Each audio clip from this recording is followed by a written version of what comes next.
Suite à mon divorce, mes ex-beaux-parents m'ont envoyé 800 € chaque mois pendant 7 ans.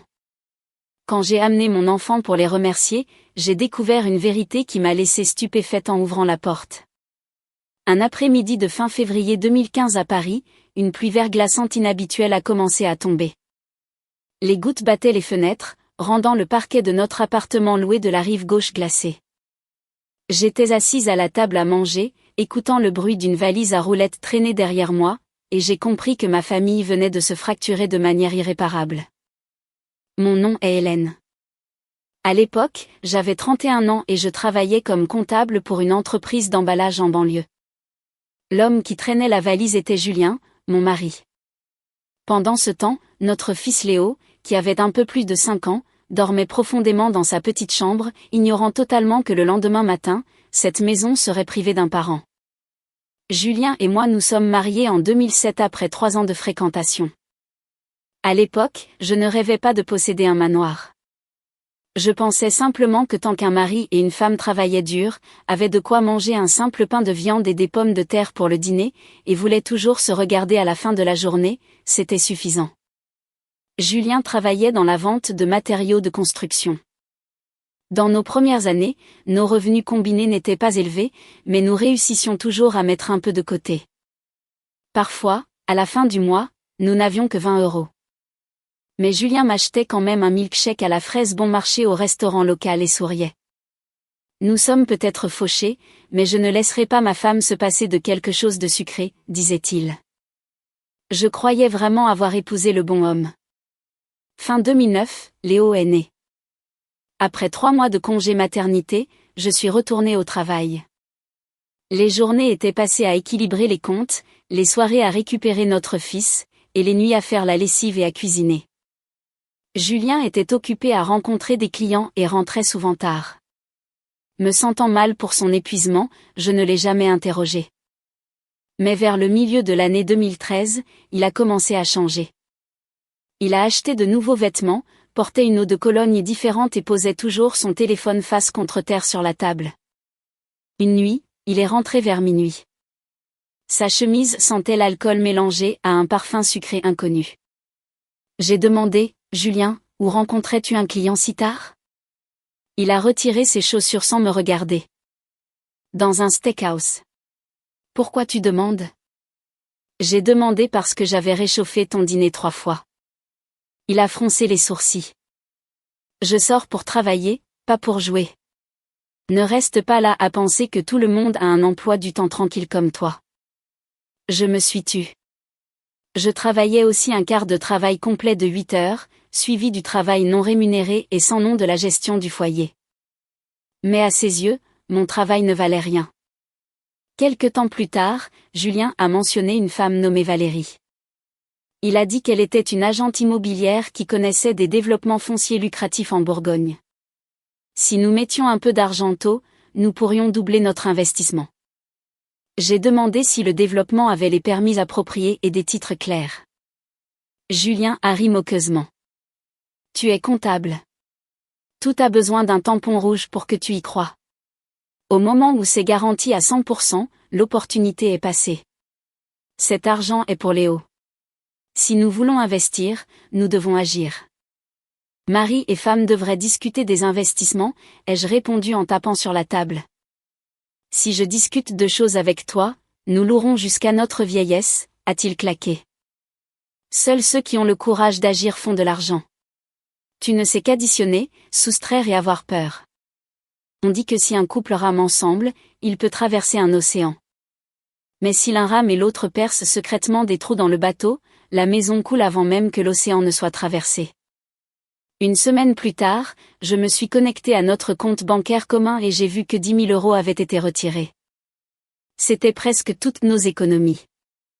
J'ai appelé Julien immédiatement depuis mon bureau. As-tu retiré l'argent ? L'autre bout est resté silencieux pendant quelques secondes. Je l'ai emprunté temporairement pour le capital. Emprunté temporairement ? C'est notre argent commun. Pourquoi ne m'as-tu pas dit ? Je suis occupée. Nous en parlerons ce soir. Cette nuit-là, j'ai claqué une impression du relevé bancaire sur la table. Où as-tu investi ? Cette terre en Bourgogne. Valérie a des connexions, hein? Tu savais parfaitement que je n'étais pas d'accord. Julien s'est adossé à sa chaise. Tu n'étais pas d'accord parce que tu ne comprends rien. Tu regardes juste ton salaire de comptable et tu penses que vivre comme ça pour toujours, c'est bien.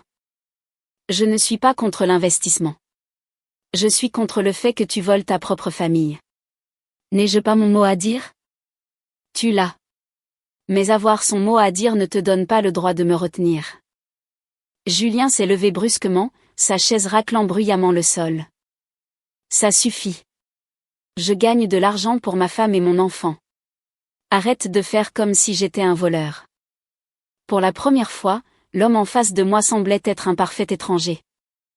Il ne se souciait pas du bien ou du mal. Il voulait juste que je me taise. L'affaire a capoté en moins de 4 mois.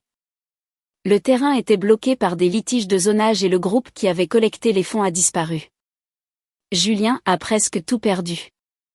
Au lieu d'admettre son erreur, il m'a blâmé, affirmant que mes plaintes quotidiennes avaient sapé sa motivation et l'avaient poussé à mal gérer l'affaire. Tu as perdu parce que les documents étaient défectueux. Qu'est-ce que ça a à voir avec moi, ai-je demandé.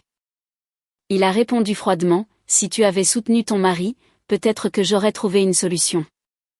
À partir de ce jour, les disputes ont escaladé. Julien dormait sur le canapé, partait tôt, rentrait tard et parfois ne rentrait pas du tout. Un week-end, Léo a eu une forte fièvre. J'ai appelé Julien 4 fois, pas de réponse. À 2 heures du matin, il a finalement envoyé un SMS, je suis avec un client. Je suis restée assise dans la salle d'attente des urgences, tenant mon enfant brûlant, fixant ce message pendant longtemps. Le lendemain matin, Julien est rentré, a pris une douche et est allé directement dormir. Son téléphone, laissé sur le comptoir de la cuisine, a vibré. L'écran affichait Valérie, agente immobilière, et un aperçu du message, ta femme a-t-elle posé des questions sur hier soir? Tu me manques. Avant que je ne puisse toucher le téléphone, un autre SMS est arrivé. C'était une photo d'un reçu d'hôtel de Dijon. La date et l'heure correspondaient exactement à la nuit précédente. Je n'ai pas crié ni pleuré. J'ai sorti mon propre téléphone, photographié chaque message et reçu, et me suis assise pour attendre. Julien s'est réveillé vers 10 heures, sortant avec les cheveux en bataille. Il y a de la nourriture? J'ai glissé son téléphone sur le comptoir de l'îlot. Julien a jeté un coup d'œil à l'écran. Il est devenu pâle, puis a froncé les sourcils. Tu fouilles dans mon téléphone maintenant? Je l'ai regardé droit dans les yeux. Explique. J'ai posé la photo du reçu d'hôtel devant lui. Ma voix était si calme qu'elle me glaçait moi-même. Et s'il te plaît, ne me dis pas que l'hôtel est ton collègue. Julien a fixé le reçu, la mâchoire serrée. Depuis quand tu fouilles mon téléphone? J'ai tiré un tabouret et je me suis assise. Tu as juste besoin de me dire où tu étais hier soir. Tu as dit que tu étais avec un client. J'ai rencontré un client à l'hôtel. J'ai posé les impressions des captures d'écran sur le comptoir. Il a cherché à supprimer le fil de discussion et a crié « Valérie est juste une collègue ». Elle a envoyé une blague. Quel est le problème de manquer quelqu'un? Elle m'a envoyé son reçu d'hôtel et tu en fais toute une montagne. J'ai laissé échapper un rire étouffé. Tu as pris 10 000 € de l'argent de notre famille pour l'entreprise de cette femme. Tu as laissé ton fils fiévreux à l'hôpital pour être avec cette femme. Quelle taille cette montagne doit-elle atteindre? Julien s'est adossé. Valérie comprend mon industrie. Elle sait comment me motiver. Tout ce que tu fais, c'est demander où est l'argent, où je suis allée, et à quelle heure je serai à la maison.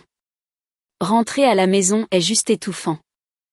Tu me trompes, et tu blâmes la maison d'être étouffante. Si tu n'appelles pas ça tromper, comment appelles-tu ça? Il a détourné le regard vers la fenêtre. Je te demanderai une dernière fois, ai-je dit. Vas-tu rompre avec Valérie, être transparent sur les finances et travailler avec moi pour réparer cette famille? Oui ou non? Julien a souri d'un air narquois. Tu me donnes un ultimatum. Je te donne un choix. Je n'ai besoin de personne pour me donner des chances. J'ai compris. Il ne restait rien à sauver. Il n'était pas désolé. Il était juste ennuyé d'avoir été pris. Cet après-midi-là, j'ai appelé mon beau-père, Arthur. Après avoir écouté mon histoire, il est resté silencieux pendant longtemps. Es-tu sûre, ma chérie? J'ai les SMS, les reçus et les relevés bancaires. Papa. Arthur est arrivé le lendemain matin, prenant un bus de nuit depuis sa petite ville de la campagne bourguignonne. Au moment où il est entré, il a appelé Julien dans le salon. Assieds-toi. Je vais te poser une question, et tu répondras honnêtement. As-tu une liaison avec une femme nommée Valérie? Julien a froncé les sourcils. C'est entre ma femme et moi. Papa, ne t'en mêle pas. Arthur a claqué sa main sur la table basse. Tu as tort et tu oses parler comme ça. Hélène a donné naissance à ton fils. Elle prend soin de ta maison. Si tu ne peux pas la respecter, n'ose pas la piétiner. Julien s'est levé brusquement. Tu prends toujours son parti. Je suis ta propre chair et ton sang. Arthur a regardé son fils, sa voix baissant. Précisément parce que tu es ma chair et mon sang. Je dois parler. Si un étranger fait des bêtises, je peux détourner le regard. Quand mon fils fait des bêtises, je ne peux pas rester silencieux. Juste à ce moment-là, ma belle-mère, Marthe, a appelé. Je ne sais pas ce que Julien lui avait dit auparavant, mais au moment où j'ai répondu, elle a commencé à me conseiller. Les hommes font des erreurs dehors, Hélène. Pour le bien de Léo, recule un peu et fais des compromis. Maman, ai-je répondu, Julien a volé nos économies communes, a menti pendant des mois et a laissé son fils à l'hôpital pour dormir avec quelqu'un d'autre. Marthe a soupiré. Tu essaies de faire une scène? Les gens se moqueront de notre famille. Une femme est valorisée par sa capacité à garder son mari. Mon cœur s'est glacé. Si un mari veut partir, une femme ne devrait pas avoir à se plier en quatre pour le garder. Arthur m'a pris le téléphone des mains. Marthe, ne force pas Hélène. Elle ne devrait pas avoir à avaler du poison juste pour sauver notre honneur. Julien a tort. Il doit arranger ça. Mais Julien n'a rien arrangé. Il est parti cet après-midi-là et n'est revenu que 2 jours plus tard. Quand j'ai demandé sa décision, il a jeté ses clés sur la table. Je ne peux pas vivre en étant contrôlé. Alors nous divorçons, ai-je dit. Il a gelé. Tu me menaces de divorce. Non, j'ai fini d'y penser. Julien a regardé vers la chambre de notre fils. Tu as le cœur de laisser Léo grandir sans père. Un père est plus qu'un simple nom sur un acte de naissance. Tu n'es pas rentré quand il était malade. Tu ne sais même pas ce qu'il a appris à l'école ce mois-ci. Il a serré les dents. Tu penses pouvoir l'élever seul? Ce sera peut-être incroyablement difficile, mais ce ne sera pas aussi terrifiant que de laisser mon fils grandir dans une maison où son père manque de respect à sa mère. J'ai demandé le divorce quelques jours plus tard, ne demandant que la moitié de l'argent restant et la garde complète de Léo. Pendant la médiation, Julien a affirmé que nous divorcions parce que j'étais trop rigide. Je n'ai pas argumenté. Les SMS, les reçus et les relevés bancaires parlaient pour moi. En mai 2015, le tribunal m'a accordé la garde. Julien a été condamné à payer 800 € par mois de pension alimentaire. En sortant du tribunal, il a demandé « Tu es heureuse maintenant ?» J'ai regardé l'homme qui était mon mari. Personne ne gagne dans un divorce. Cela signifie juste qu'à partir de maintenant, tu n'as plus le droit de me faire du mal au nom du mariage. Pendant les 4 premiers mois, Julien a envoyé l'argent à temps. Le 5e mois, le compte est resté silencieux. Je l'ai appelé, mais son numéro était déconnecté. Lorsque je suis allée à son ancienne entreprise, j'ai découvert qu'il avait démissionné. Un collègue a mentionné que Julien avait suivi Valérie hors de l'État, se dirigeant vers le sud. Personne ne savait exactement où. Arthur n'a pas pu joindre son fils non plus. Il m'a appelé, la voix rauque. Je suis tellement désolée, Hélène. Je l'ai élevé, mais j'ai échoué à en faire un homme bon. Ce n'est pas ta faute, papa, ai-je répondu. Tu ne peux pas vivre sa vie pour lui. Plus tard cette année-là, j'ai déposé une requête pour faire exécuter la pension alimentaire. Les documents ont été acceptés, mais Julien n'était plus à sa dernière adresse connue, n'avait pas d'actifs à son nom et ses revenus étaient introuvables. J'ai fait nos bagages et j'ai déménagé Léo dans un minuscule appartement en sous-sol à Saint-Denis. Le jour du déménagement, Léo serrait son camion jouet, me regardant. « Papa va vivre avec nous, maman ?» Je me suis agenouillée et j'ai ajusté son col. « Non, mon chéri. Papa ne vivra plus avec nous. » « Est-ce qu'il est toujours mon papa ?» J'ai détourné le regard une seconde avant de répondre. « Il est toujours ton papa, mais à partir de maintenant, je serai avec toi tous les jours. » J'ai emporté Léo hors de l'ancienne maison. Dans mon sac se trouvaient nos documents importants, quelques vêtements de rechange et une banque presque vide. La porte s'est fermée doucement. Un homme peut abandonner sa famille avec rien de plus que le bruit des pneus roulant hors d'une allée. Mais ceux qui sont laissés pour compte doivent passer des années à apprendre à avancer sans regarder en arrière. Le nouvel appartement faisait à peine 30 mètres carrés. En été, il faisait une chaleur étouffante. Quand il pleuvait, l'eau s'infiltrait par une fissure près de la kitchenette. J'ai poussé un lit contre le mur du fond pour nous deux et j'ai installé une table pliante en plastique qui servait de table à manger et de bureau de nuit pour ma comptabilité freelance. Juste après notre emménagement, Léo s'est tenu au milieu de la pièce, a regardé autour de lui et a demandé « Maman, notre maison est si petite. Où vais-je garer mes voitures ?» J'ai montré sous le lit. Juste là. Parking privé gratuit. Il a ri, et je me suis forcée à rire avec lui. Même si j'avais moins de 300 € sur mon compte, et que le jour de paie était dans 2 semaines. À partir de ce jour, ma vie était strictement programmée. Réveil à 5 heures, cuisine, dépôt de Léo à l'école, puis embouteillages brutaux à Paris pour aller au bureau, départ du travail, récupération de Léo, arrêt au supermarché discount pour les articles en promotion. Le soir, après l'avoir couché, j'allumais ma lampe de bureau et prenais des travaux de comptabilité supplémentaires pour de petites entreprises locales. Parfois j'étais si épuisée que j'additionnais la même colonne de chiffres 3 fois et je me trompais toujours. Léo se réveillait et se frottait les yeux. « Tu ne dors pas encore, maman ? » « J'ai presque fini, mon chéri. Je rattraperai mon sommeil demain. » « Les adultes ne peuvent pas juste rattraper leur sommeil, maman, » a-t-il dit pensivement. Il a retiré son petit oreiller du lit et l'a placé à mes pieds sous le bureau. « Quand tu auras fini de travailler, dors juste ici. » Ces mots innocents étaient souvent la seule chose qui m'empêchait de m'effondrer. Début juillet 2015, Léo a soudainement eu une forte fièvre. Au début, j'ai pensé que c'était un petit virus, mais à minuit, il brûlait de fièvre, ses lèvres gercées, pleurant à cause d'un terrible mal de tête. J'ai appelé un taxi pour l'emmener à l'hôpital du comté. Le médecin a ordonné une prise de sang et l'a gardé en observation, suspectant une infection virale grave compliquée par la déshydratation. Assise au comptoir de facturation, j'ai ouvert mon portefeuille et compté mon argent encore et encore. Il me manquait environ 1 000 €, et mon salaire n'avait pas encore été viré. La pension alimentaire de Julien n'était pas arrivée non plus. J'ai essayé de rappeler Julien, mais cela renvoyait directement à un message de numéro déconnecté. Sarah, une collègue senior, a entendu parler de ma situation et m'a immédiatement envoyé l'argent par Venmo. « Occupe-toi d'abord de l'enfant », a-t-elle envoyé par SMS. « Rembourse-moi quand tu pourras. » J'ai tenu mon téléphone, les yeux piquants. Parfois, les mains des étrangers bougent plus vite pour vous rattraper que l'homme qui avait autrefois juré de vous protéger pour la vie.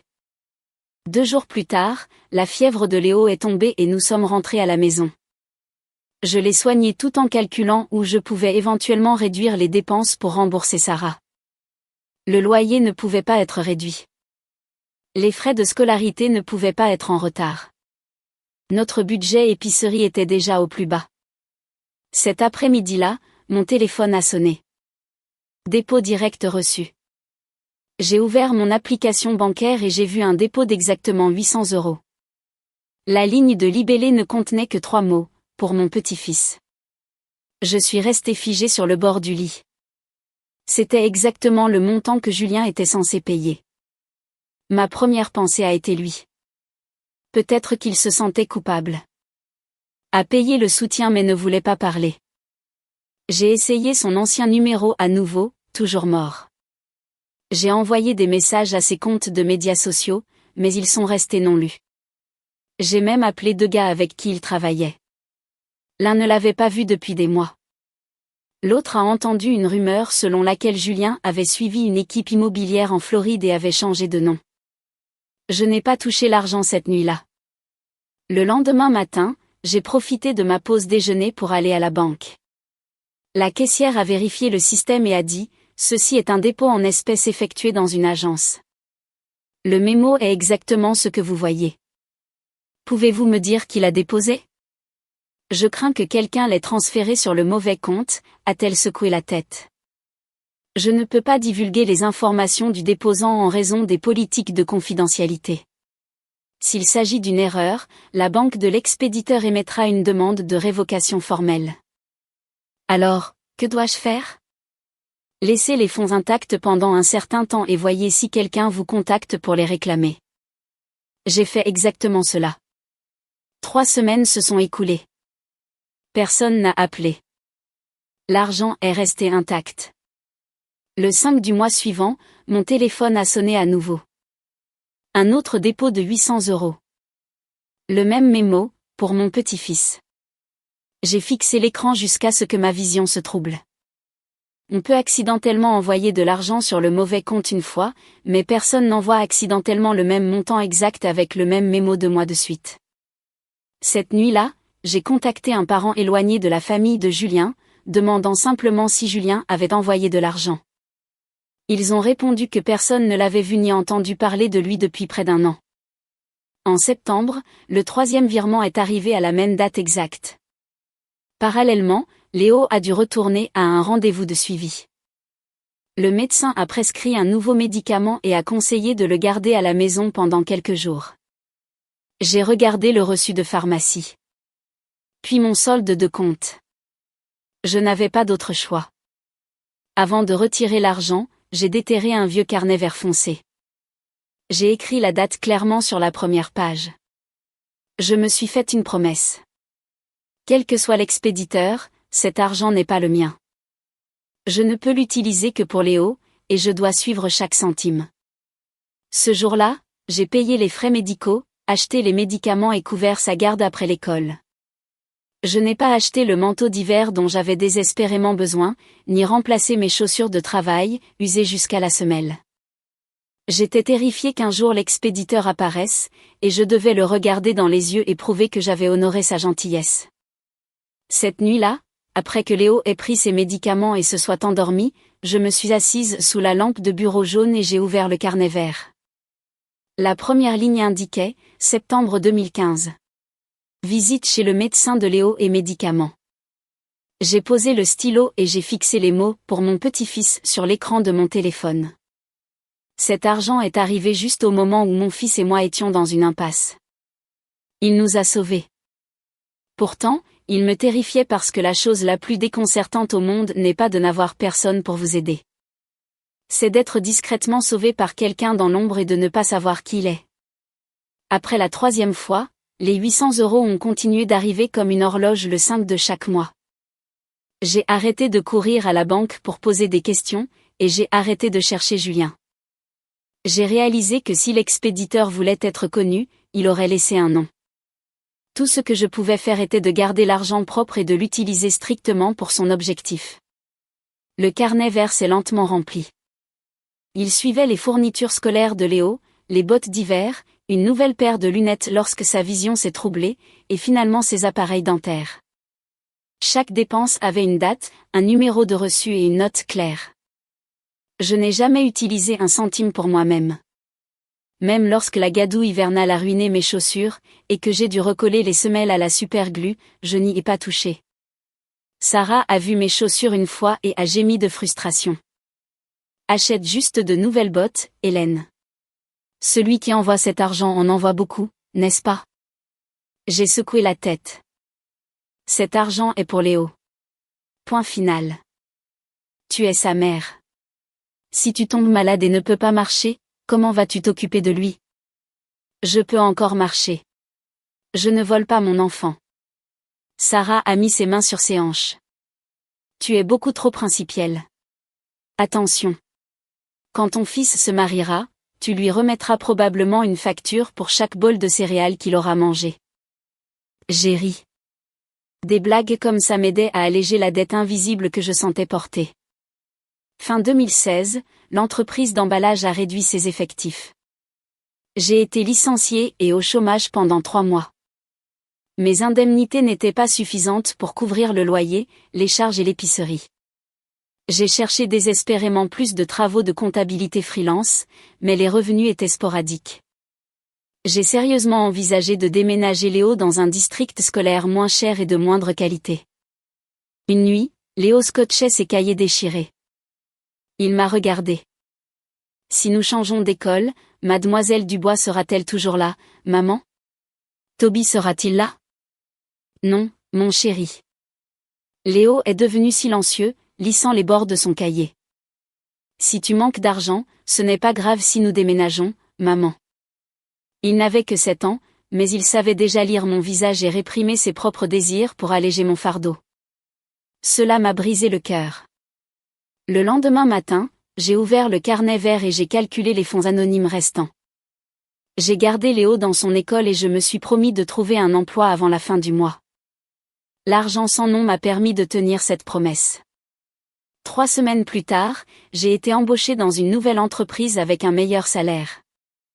Lorsque j'ai signé le contrat, j'ai acheté à Léo un petit gâteau au chocolat. On le mange, a-t-il demandé.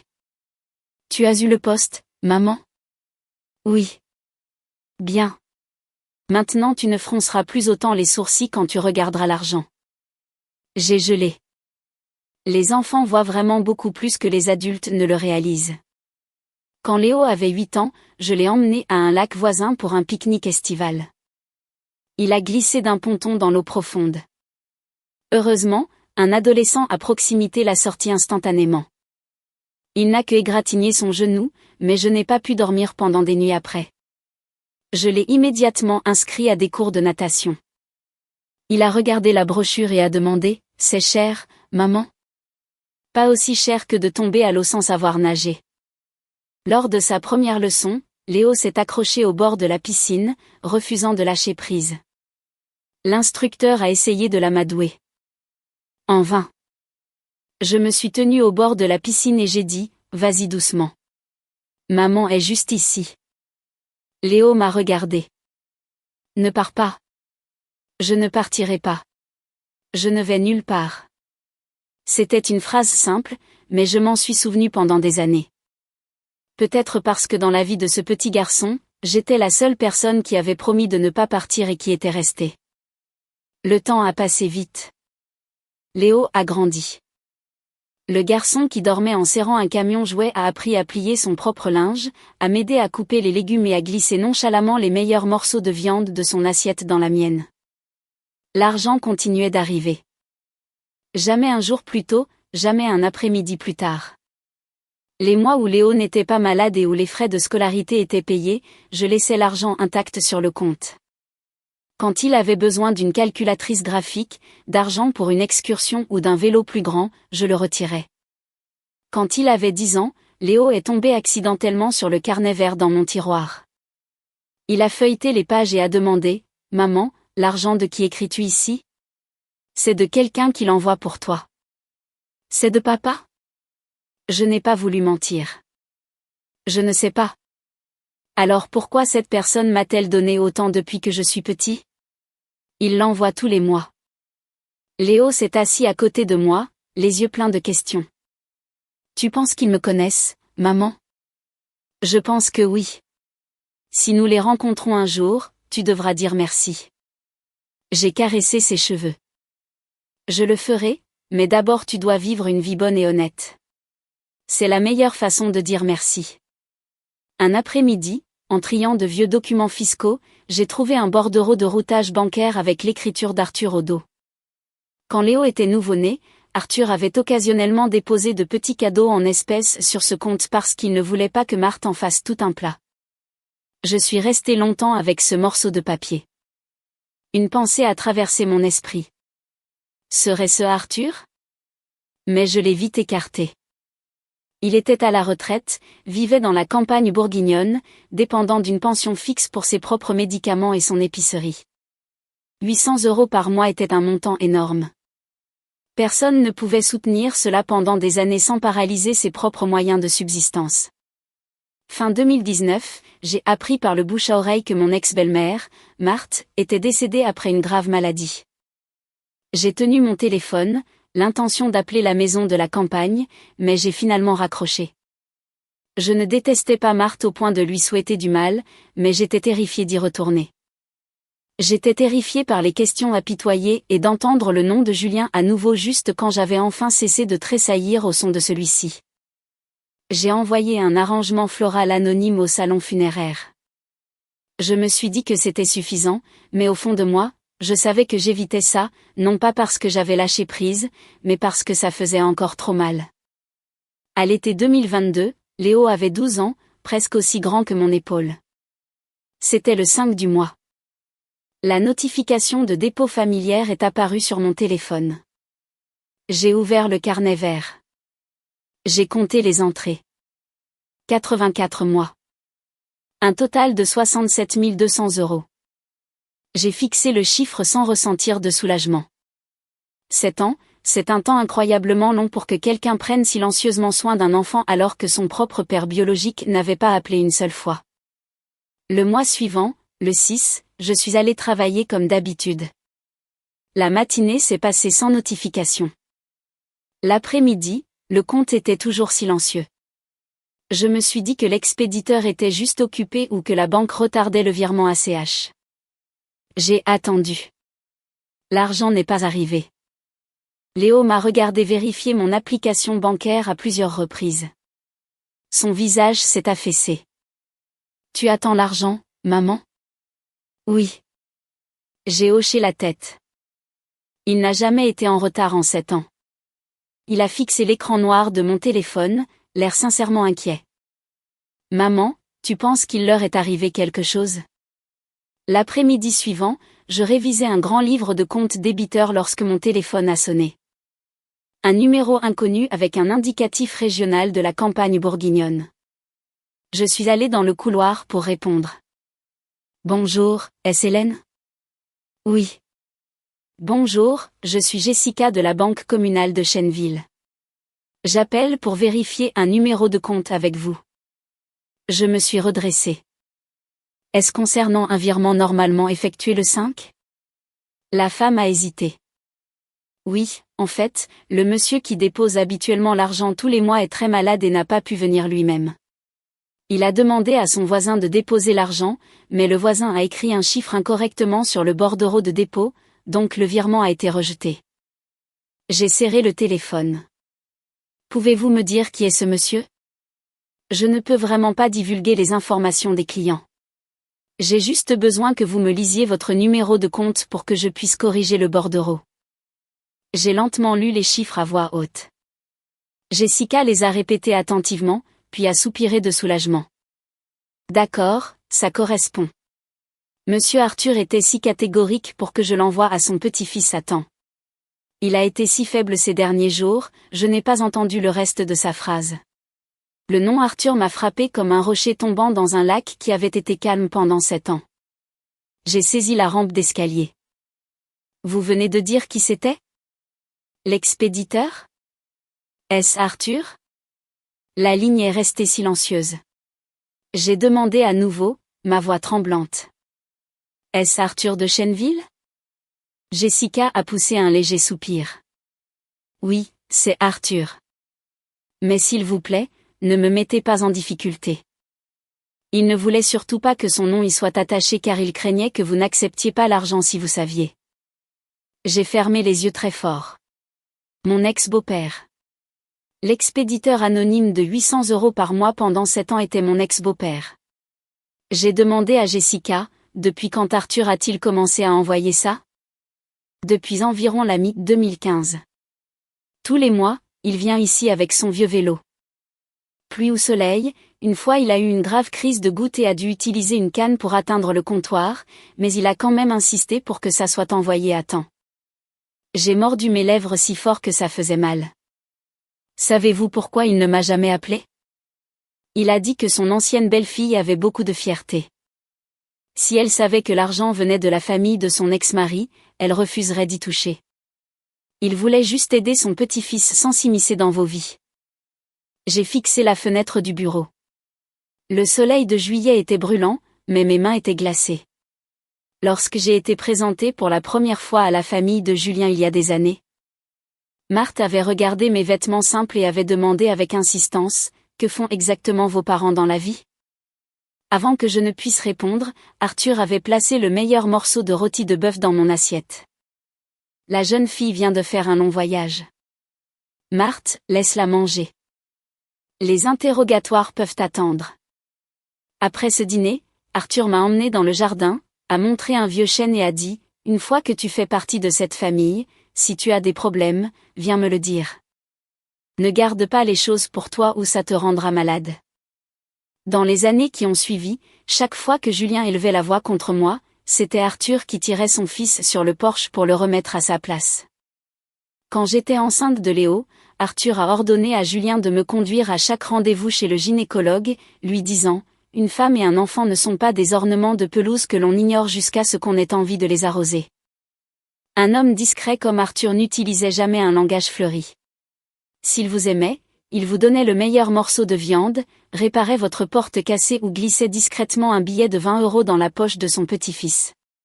Pourtant, après le divorce, j'ai coupé tout contact. J'avais peur que Marthe me fasse pression pour que je revienne. J'avais peur des commérages de la petite ville. Surtout, j'avais peur de voir la déception dans les yeux d'Arthur pour avoir échoué à maintenir la famille unie. Quand Marthe est décédée, j'ai envoyé des fleurs sans nom, me convainquant que c'était une frontière nécessaire. Maintenant, je réalisais que cette frontière ne m'avait pas seulement protégée de la douleur.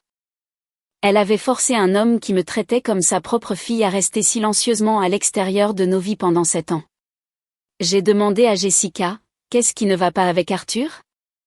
C'est grave? » Il a une arthrite terrible et sa tension artérielle a été dangereusement erratique. Il y a quelques jours, il s'est effondré dans sa cour. Monsieur Dubois, son voisin, l'a emmené à la clinique du comté, mais il a refusé de passer la nuit.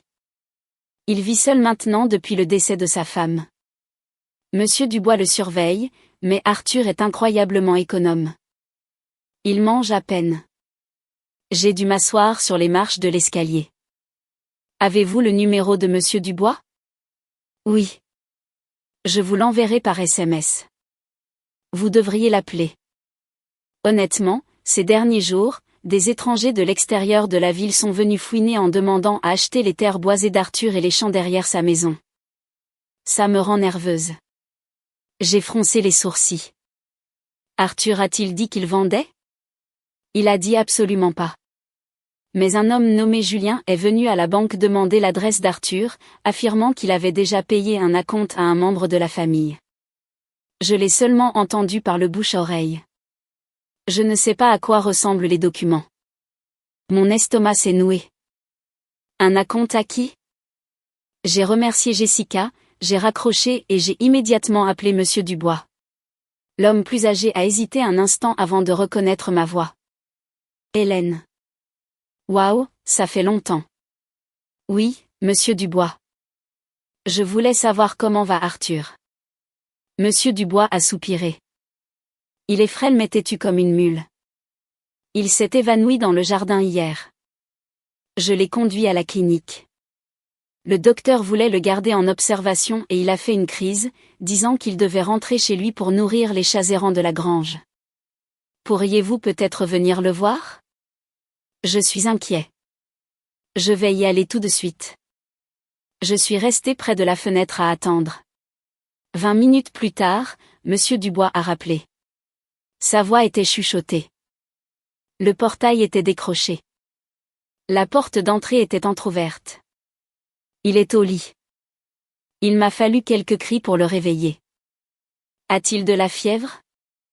Pas de fièvre, mais il est pâle comme un fantôme.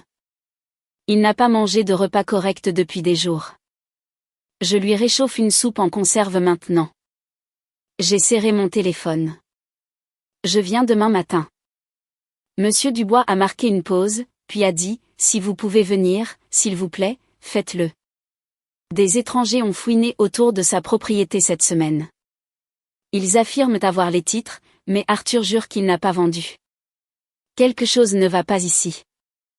Après avoir raccroché, j'ai sorti mon vieux coffre-fort et j'ai pris le certificat de naissance de Léo, nos cartes de sécurité sociale et mes anciens dossiers fiscaux. Je ne savais pas si je faisais mes bagages pour une visite de malade ou si je me préparais à une guerre juridique. À 4h30 le lendemain matin, Léo et moi étions à la gare routière. Léo serrait un petit sac de course contre sa poitrine. Alors que je portais un sac de voyage plein de vêtements et de fournitures médicales, le bus a quitté Paris avant le lever du soleil. Le dense horizon de béton a lentement cédé la place à des champs de maïs interminables, des silos et des routes rurales. Léo a regardé par la fenêtre. Tu venais souvent dans la ville de grand-père. Quand tu étais bébé, nous y allions quelques fois par an. Grand-père et grand-mère te détestaient-ils ? Je savais que mon fils essayait de reconstituer une histoire que j'avais cachée. Certaines personnes ne me comprenaient pas, mais certaines personnes m'aimaient beaucoup. Quant à ton père, il a choisi sa propre voie. Nous allons chez grand-père, pas pour le chercher, lui. Léo a hoché la tête, puis a demandé doucement, « Tu as peur de voir la famille de papa ?» J'ai fixé la longue autoroute. J'étais terrifié par la vieille maison, terrifié par les escaliers familiers, terrifié d'affronter le vide béant dans le temps que j'avais laissé derrière moi. Mais cette peur n'était rien comparée à la pensée d'Arthur gisant seul derrière une porte entr'ouverte. J'ai attrapé la main de mon fils. J'ai peur, mais parfois les portes dont nous avons le plus peur sont celles que nous devons absolument ouvrir. Léo a posé sa tête sur mon épaule. Le bus a grondé vers la campagne bourguignonne, le sac de course reposant solidement sur ses genoux. Je n'avais aucune idée de ce qui nous attendait au bout de cette route, mais je savais que cette fois, quoi que je trouve, je ne lui tournerai pas le dos. Le bus est arrivé dans la petite ville de Chenneville juste après midi. Des nuages sombres pendaient bas. Le vent soufflant des champs portait l'odeur de la terre humide et du foin mouillé. Je suis descendue la première, j'ai aidé Léo à descendre et j'ai tiré nos sacs jusqu'au trottoir. Les chemins de terre dont je me souvenais avaient été pavés, mais les massifs chênes et les vastes terres agricoles semblaient exactement les mêmes. On aurait dit que cet en était qu'un clin d'œil. Pourtant, les gens qui étaient partis avaient entièrement changé. Léo a regardé autour de lui. La maison de papy est loin ? Environ 10 minutes à pied. À chaque pas vers la maison, mes jambes devenaient plus lourdes. Le vieil orme dans la cour avant était plus grand que dans mes souvenirs. Le portail en fer rouillé penchait étrangement sur un gond. Le potager que Marthe cultivait si méticuleusement n'était plus qu'un enchevêtrement de vignes mortes sur des treillis en bois pourri. La cour était silencieuse. Aucun son de la vieille radio AM d'Arthur. La porte d'entrée était légèrement entr'ouverte. Léo m'a serré la main. Maman, la porte est ouverte. J'ai appelé, Arthur, c'est Hélène. Pas de réponse. De la cuisine, j'ai entendu une toux faible et rauque. J'ai laissé tomber les sacs et je me suis précipité à l'intérieur. Arthur était assis à la petite table à manger en bois. Son dos était gravement voûté, ses cheveux complètement blancs, ses joues creuses. Devant lui se trouvait un bol de flocons d'avoine à queue, une tranche de pain rassis et une conserve de soupe bon marché. Un pilulier en plastique était posé à côté d'une tasse d'eau, complètement vide. Arthur a levé les yeux, plissant les paupières.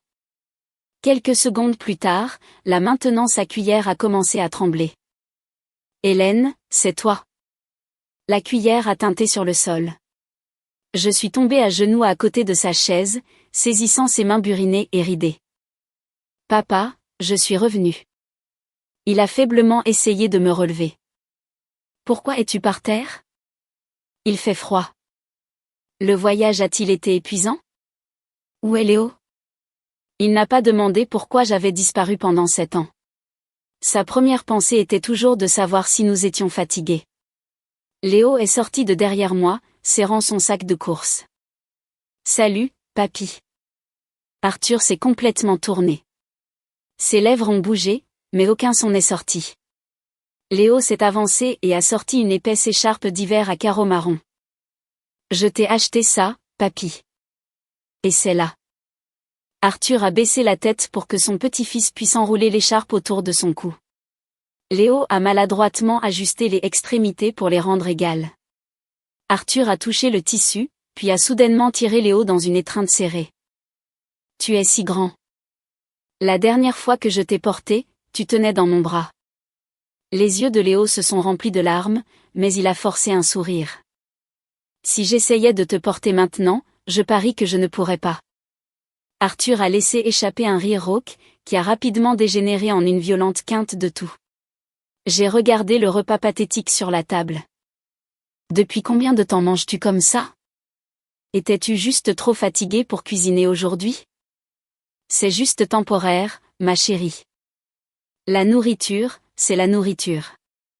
Des flocons d'avoine et de la soupe en conserve, ce n'est pas de la nourriture pour un homme malade. Change tes vêtements. Je t'emmène à l'hôpital. Pas besoin. La clinique locale, ça va. Tu as deux choix, ai-je dit fermement. Soit tu changes tes vêtements toi-même, soit Léo et moi te les mettons. Léo a hoché la tête avec enthousiasme. Je suis du côté de maman. Arthur a secoué la tête. Tu reviens juste et tu tyrannises déjà un vieil homme. Si tu étais en bonne santé, nous n'aurions pas la chance. L'hôpital du comté était à 20 minutes en voiture.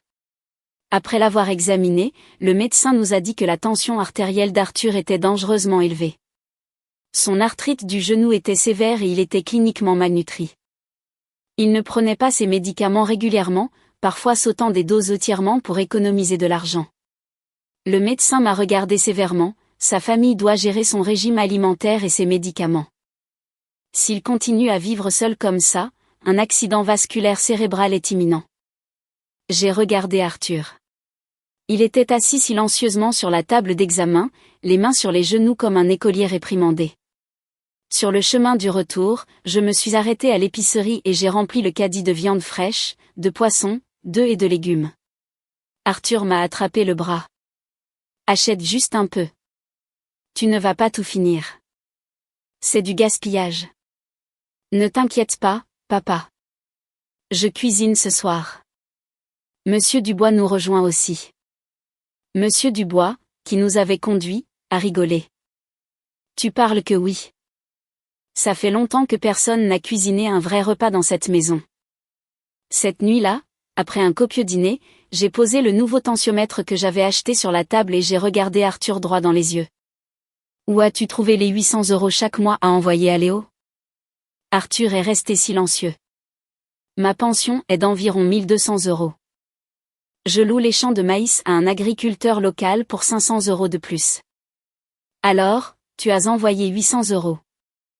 Il te reste 900 € pour acheter des médicaments, payer les charges, les impôts fonciers et acheter de la nourriture. Comment as-tu survécu? Vivre ici ne coûte pas cher. Tu as sacrifié ta santé pour cet argent, n'est-ce pas? Pendant 7 ans, il a poussé un long soupir. Julien a abandonné Léo. Je suis son grand-père. Je ne pouvais pas faire semblant que ça n'arrivait pas. Mais tu ne peux pas te laisser mourir de faim pour ton petit-fils. Léo, assis à côté de lui, a soudainement attrapé la main d'Arthur. Papy, à partir du mois prochain, n'envoie plus d'argent. Cet argent est pour mon école et je peux toujours aller à l'école sans. Je n'ai pas besoin d'argent, papy. Arthur a essayé de parler, mais Léo lui a serré la main plus fort. J'ai besoin que tu sois en bonne santé pour que la prochaine fois, j'ai toujours un endroit où rentrer à la maison. Arthur est resté complètement silencieux. Ses yeux sont devenus rouges, mais cette fois il n'a pas détourné le regard. Plus tard cette nuit-là, j'ai rangé la vieille chambre d'amis pour Léo et moi. En cherchant des draps propres dans le placard en bois, j'ai remarqué une pochette en plastique bleu enfouie sous des pulls. J'ai voulu la déplacer, mais le bord d'un épais morceau de papier en a glissé. C'était le titre de propriété de la maison et des terres environnantes. Je l'ai tenu en sentant immédiatement que quelque chose n'allait pas. La couleur du papier était trop vive. La texture était brillante. Les bords incroyablement nets. Le sceau officiel de l'État semblait entièrement plat, comme s'il avait été imprimé par une imprimante à jet d'encre plutôt qu'estampillé en relief. En tant que comptable, j'avais traité d'innombrables documents immobiliers pour des prêts commerciaux. Le papier entre mes mains ne ressemblait pas à un titre de propriété original. Je ne voulais pas tirer de conclusions hâtives, alors je l'ai glissé dans la pochette et je l'ai refermé. Sur le porche, Arthur toussait doucement. Léo dormait profondément. Je suis restée assise sur le bord du lit pendant longtemps. Le repas pathétique de Pluto m'avait rendu triste, mais ce morceau de papier glacé m'a glacé le sang. Cette maison tranquille et solitaire cachait quelque chose de beaucoup plus sombre que l'isolement d'un vieil homme. Le lendemain matin, je me suis réveillée avant l'aube. Arthur était assis sur le porche, préparant du thé bon marché dans une théière en aluminium cabossé. Je n'ai pas immédiatement mentionné le faux titre de propriété, compte tenu de sa tension artérielle. Lui annoncer une mauvaise nouvelle pourrait être mortelle. Je suis sortie dans la cour et j'ai lancé un appel FaceTime à une amie de Paris qui travaillait dans une société de titres. J'ai tenu le titre de propriété devant la caméra, lui montrant le sceau et la texture du papier. Je ne peux pas le jurer à travers un écran, a-t-elle dit en plissant les yeux. Mais ça ressemble à une photocopie couleur de haute qualité. Ne signez rien et ne remettez aucun autre document à personne. Demandez à Arthur qui y a eu accès. J'ai raccroché et je suis retournée sur le porche. Arthur regardait l'orme. J'ai posé le dossier bleu sur la table devant lui. Papa, quelqu'un a-t-il déjà emprunté ce titre de propriété? Sa main, tenant la tasse de thé, s'est figée. Pourquoi tu demandes? Parce que cela ressemble à une photocopie couleur, pas à l'original. Arthur est resté silencieux pendant très longtemps. Puis il a poussé un lourd soupir. Il y a environ 1 an, Julien est rentré à la maison. J'ai serré mon téléphone. Il est venu ici? Oui.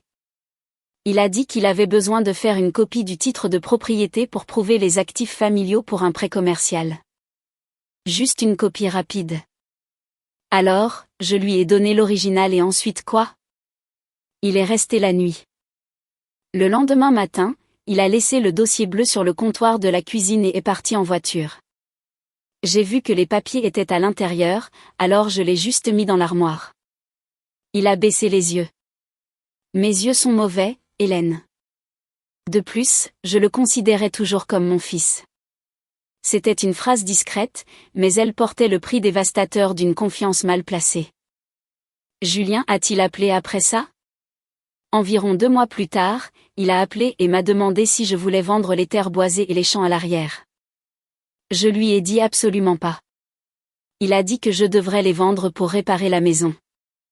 Il a même mentionné le nom d'un acheteur, Monsieur Duval. Arthur a levé les yeux, choqué. Comment as-tu su ce nom? La caissière de la banque a dit que quelqu'un avait payé un acompte. Son visage est devenu pâle. Tu n'as rien signé, n'est-ce pas? Non. Je jure. Je sais que non. Mais je pense qu'ils ont utilisé tes papiers pour forger une vente. Arthur s'est levé brusquement, chancelant. Je me suis précipitée pour le rattraper. Il n'oserait pas. Je n'arrêtais pas de me dire qu'il n'oserait pas voler le titre de propriété. Il a ouvert le tiroir de la table d'appoint et a sorti un morceau de papier plié en 4. C'était un rapport de police à moitié écrit. Il avait commencé à l'écrire il y a 3 mois, soupçonnant que le titre de propriété était faux, mais il ne l'a jamais déposé. Pourquoi ne l'as-tu pas remis? Ai-je demandé, regardant l'homme frêle. Avais-tu peur qu'il aille en prison? Il n'a pas répondu. Juste à ce moment-là, le bruit des pneus crissant sur le gravier a rompu le silence. Un grand SUV s'est arrêté au portail. Un homme d'une 50aine d'années est sorti, accompagné de sa femme et d'un autre homme. Il serrait une épaisse mallette en cuir, son expression furieuse. Êtes-vous Arthur? Je suis Richard Duval. Je suis ici pour régler ce litige foncier immédiatement. Arthur s'est appuyé lourdement sur sa canne et s'est levé. Je vous ai dit que je ne vendais pas mes terres. Monsieur Duval a ouvert sa mallette et a sorti une pile de papier.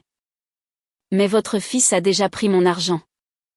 Il a claqué un reçu sur la table.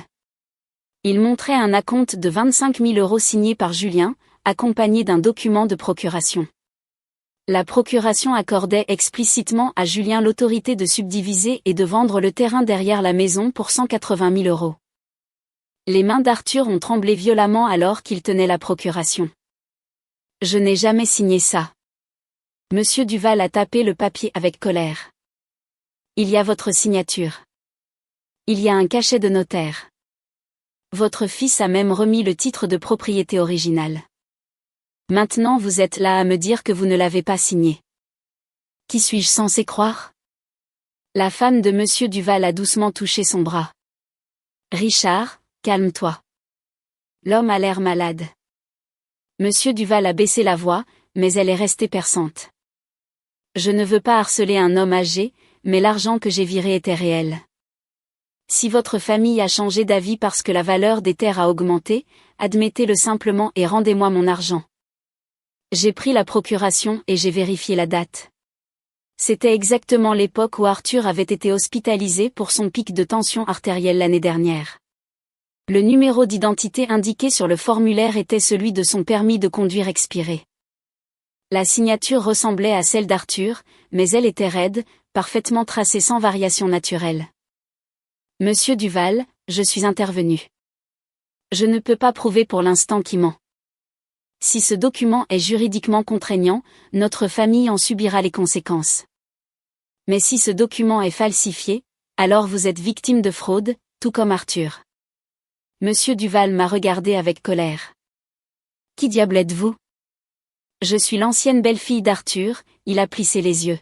« Pourquoi une ex-belle-fille s'immisce-t-elle dans un litige foncier ? » « Parce que je n'ai aucun intérêt financier dans cette terre, ai-je répondu calmement. Je refuse simplement de laisser un homme âgé et malade payer les pots cassés pour un crime qu'il n'a pas commis. L'autre homme avec Monsieur Duval, un courtier local nommé Grégoire, a nerveusement interrompu. « Écoutez, et si nous nous donnions 3 jours pour tout vérifier ? Faire éclater cette affaire maintenant ne ramènera pas son argent à Richard. » Monsieur Duval a réfléchi un instant, puis a repris ses papiers. « 3 jours ?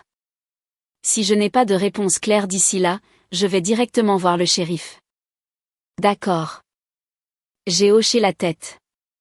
Dès que leur SUV est parti, Arthur s'est effondré sur sa chaise, fixant le titre de propriété photocopié. Avant que je ne puisse ramasser les papiers, le vieux téléphone à clapet d'Arthur a commencé à sonner.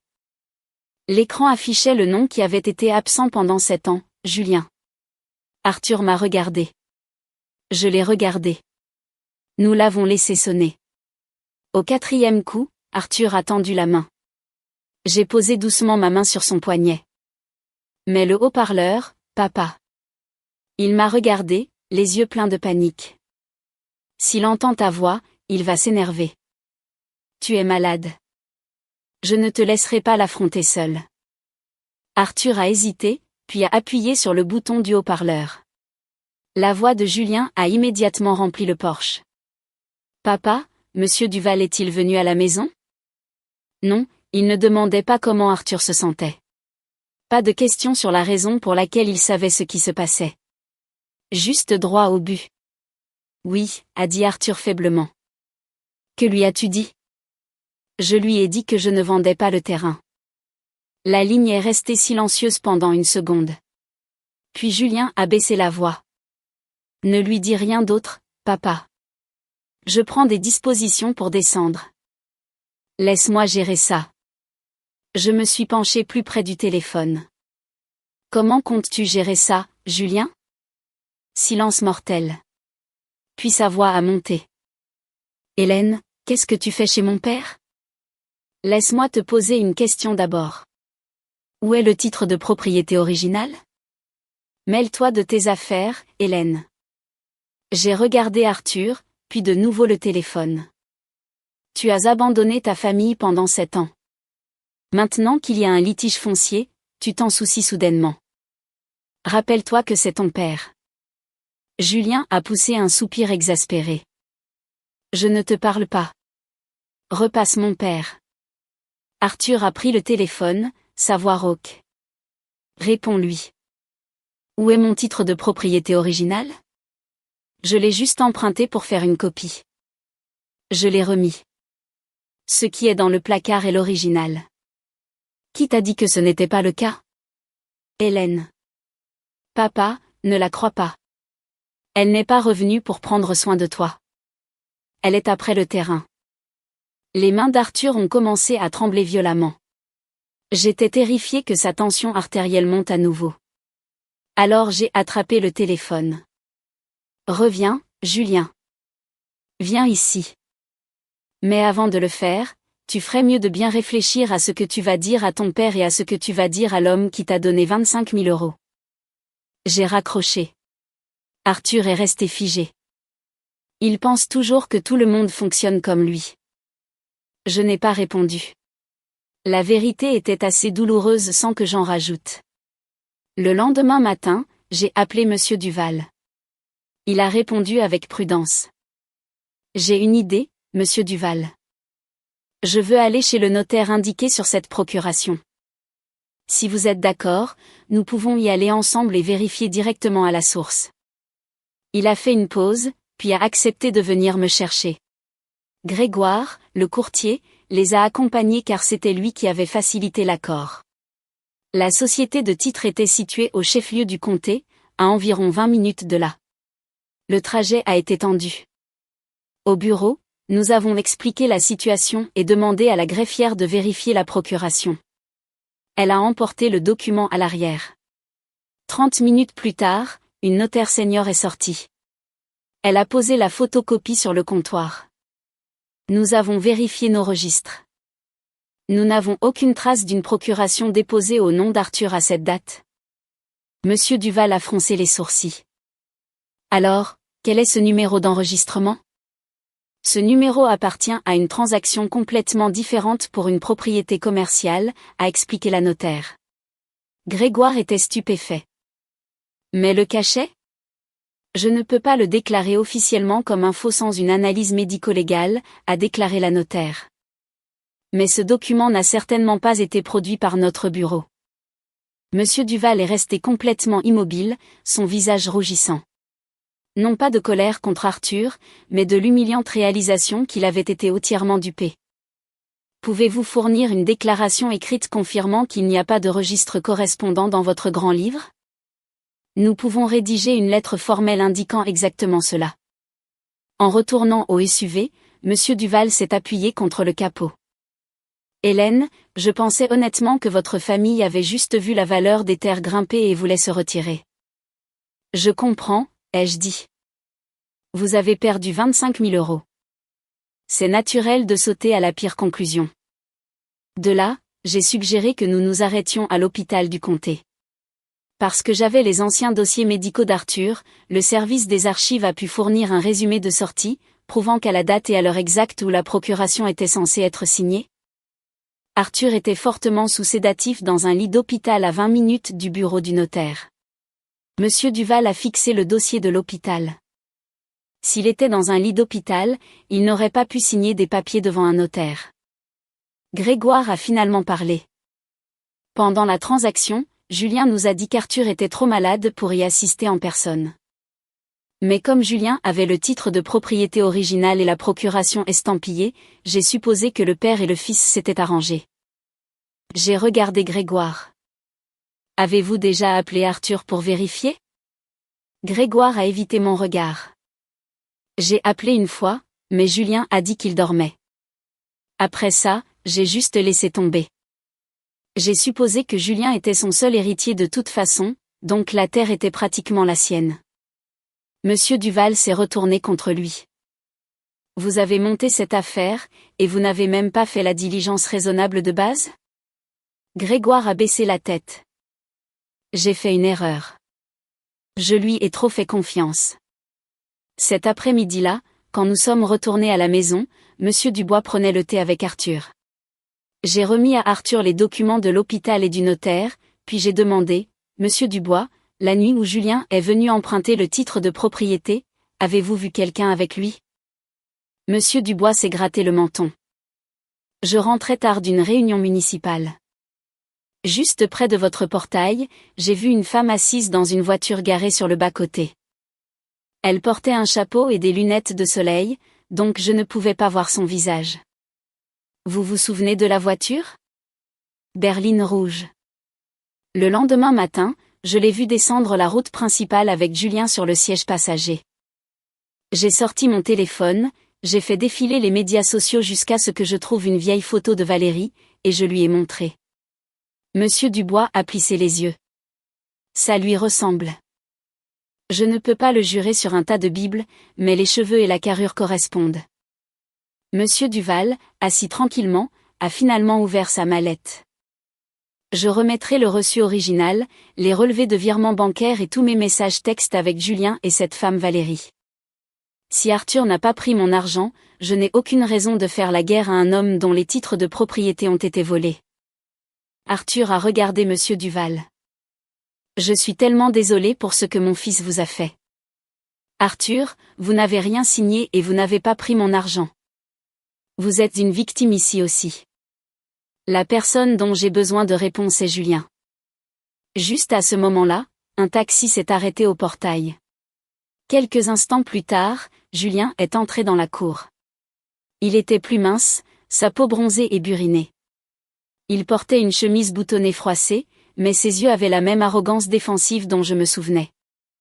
Il a regardé Monsieur Duval, Grégoire, Monsieur Dubois, puis m'a fixé. Avant que quiconque ne puisse parler, Julien a froncé les sourcils. « Qu'est-ce que vous foutez ici ?» J'ai regardé l'homme qui avait abandonné son fils pendant 7 ans. Il est revenu dans sa ville natale et ses premiers mots n'ont pas été pour demander des nouvelles de la santé de son père, ni pour demander où était Léo. Il m'a juste regardé comme si ma présence était une maladie. Arthur a utilisé sa canne pour se lever. Surveille ton langage. Hélène est venue ici pour prendre de mes nouvelles, m'emmener chez le médecin et me préparer mes repas. Où étais-tu pendant 7 ans? Julien a ricané, 7 ans d'absence. Et soudain, la terre vaut une fortune et elle est là à jouer les infirmières. Quelle coïncidence! Je ne prends pas un seul centimètre carré de la terre de ton père. J'ai riposté. Je suis revenu parce que l'homme qui a aidé à élever mon fils vivait de soupe en conserve et de choux bouillis. Quant à la terre, je suis juste là pour m'assurer que tu ne le forces pas à payer les pots cassés pour ton faux. Julien a dévalé le porche, élevant la voix. C'est une affaire de famille. Arthur a claqué le bout de sa canne sur le plancher. Hélène m'appelle toujours papa. Tu oses entrer ici en agissant comme si tu étais le propriétaire? Julien a regardé son père avec colère, puis a aperçu Léo debout dans l'encadrement de la porte moustiquaire. Son regard s'est attardé sur le visage de son fils pendant quelques secondes avant de s'éloigner. Une réaction si froide qu'elle m'a physiquement blessé pour le bien de Léo. Arthur a fouillé dans sa poche, a sorti son vieux carnet bancaire et une pile de reçus de retrait et les a jetés sur la table. Tu veux savoir pourquoi Hélène est revenue?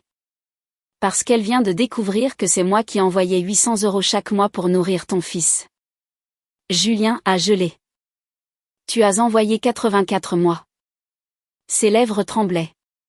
J'ai pensé qu'il pourrait enfin ressentir un brin de honte, mais ses mots suivants ont été « Tu avais ce genre d'argent? Pourquoi ne me l'as-tu pas donné pour sauver mon entreprise ?» Arthur a regardé son fils, horrifié par ce qu'il entendait. Je l'ai envoyé à mon petit-fils.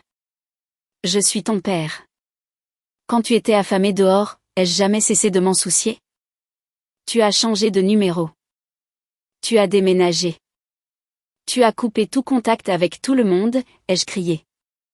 Comment était-il censé te trouver? Julien s'est retourné vers moi. Tais-toi. J'ai ouvert mon dossier, j'ai sorti le décret de divorce de 2015 et l'ordonnance d'exécution de la pension alimentaire, et je les ai claqués sur la table. C'était l'ordonnance du tribunal pour 800 € par mois. Tu as payé pendant 4 mois et tu as disparu. L'argent que ton père a volontairement donné à son petit-fils ne t'absout pas de la dette que tu dois. Julien a fixé les documents juridiques, sa mâchoire serrée. Mon entreprise a échoué. Je n'avais pas l'argent. Monsieur Duval s'est levé. Vous n'aviez pas d'argent? Vous m'avez pris 25 000 €. Julien s'est retourné. Je te rembourserai, Richard. Me rembourser avec quoi? J'ai vérifié les numéros de routage. L'argent est allé sur votre compte puis a immédiatement rebondi ailleurs. J'ai les journaux de virement. Arthur a ramassé le reçu de la compte. As-tu pris cet argent? Julien a hésité, puis a marmonné, oui. Arthur a serré le bord de la table. Je n'ai pas accepté de vendre. Je n'ai pas signé une seule lettre pour toi. Qu'est-ce qui te donnait le droit de prendre l'argent d'un homme? Julien a reculé d'un pas. Valérie a dit qu'elle pouvait gérer les papiers. Elle a dit que nous n'avions besoin que de l'acte original et qu'ensuite nous pourrions vous convaincre de signer une confirmation postdatée. C'était censé être une affaire conclue. Tu savais qu'il n'était pas d'accord, mais tu as quand même pris l'argent, ai-je dit. Il y a 7 ans, tu as volé nos économies et tu as dit que tu ne comprenais rien aux affaires. Maintenant tu vends des terres qui ne t'appartiennent pas et tu utilises exactement les mêmes excuses. Julien a grogné. Je suis son seul enfant. Cette terre sera mienne de toute façon. Quel est le problème si j'en vends un morceau plus tôt? Arthur s'est redressé, sa voix se glaçant. Répète ça. Julien a bredouillé, réalisant qu'il avait dépassé les bornes, mais a essayé de se défendre. Je veux juste dire que quand tu mourras, ça me reviendra. Arthur a violemment pointé sa canne vers le portail. Je respire encore. Je suis là, et tu creuses déjà ma tombe pour découper ma propriété. Je ne voulais pas dire ça. Tu n'as pas. Tu as volé mon titre. Tu l'as échangé contre un faux. Tu as pris l'argent d'un étranger. Je n'ai pas falsifié les papiers. Valérie a fait tout ça. J'avais juste besoin du capital. Arthur a claqué sa main sur la table. Arrête d'utiliser le mot affaire pour couvrir ta cupidité. Les biens d'un père ne sont pas une tirelire à casser pendant qu'il est encore en vie. Ce n'est pas parce que tu es un enfant unique que tu possèdes automatiquement tout. Arthur a commencé à halter fortement, ses mots coupés par une toux humide. Je me suis précipité en avant, le guidant vers sa chaise et lui tendant un verre d'eau. Léo était debout dans l'encadrement de la porte, les poings serrés sur les côtés. Julien a regardé le rapport de police qu'Arthur avait rédigé, la sueur coulant sur son front. Soudain, il est tombé à genoux juste devant son père. « Papa, s'il te plaît, aide-moi. Juste cette fois. » Arthur a détourné son visage. « Je t'en supplie, papa. Tu as juste besoin de signer une lettre disant que tu m'as donné verbalement la permission de trouver un acheteur l'année dernière. C'est tout. Je m'occuperai du reste. Tu veux que je signe un mensonge? Ce n'est pas un mensonge. Tu as dit que la terre serait mienne un jour. Un jour n'est pas aujourd'hui. » Julien a joint ses mains.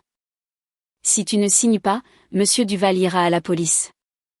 La procuration est falsifiée. J'ai pris le virement. Ils vont m'enfermer. » Papa.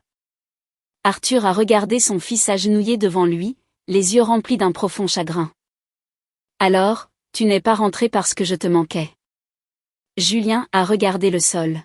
« Je n'ai plus d'option. » Entendre cela m'a glacé le sang. Il n'était pas revenu pour son père malade, ni pour le fils qui était maintenant aussi grand que moi.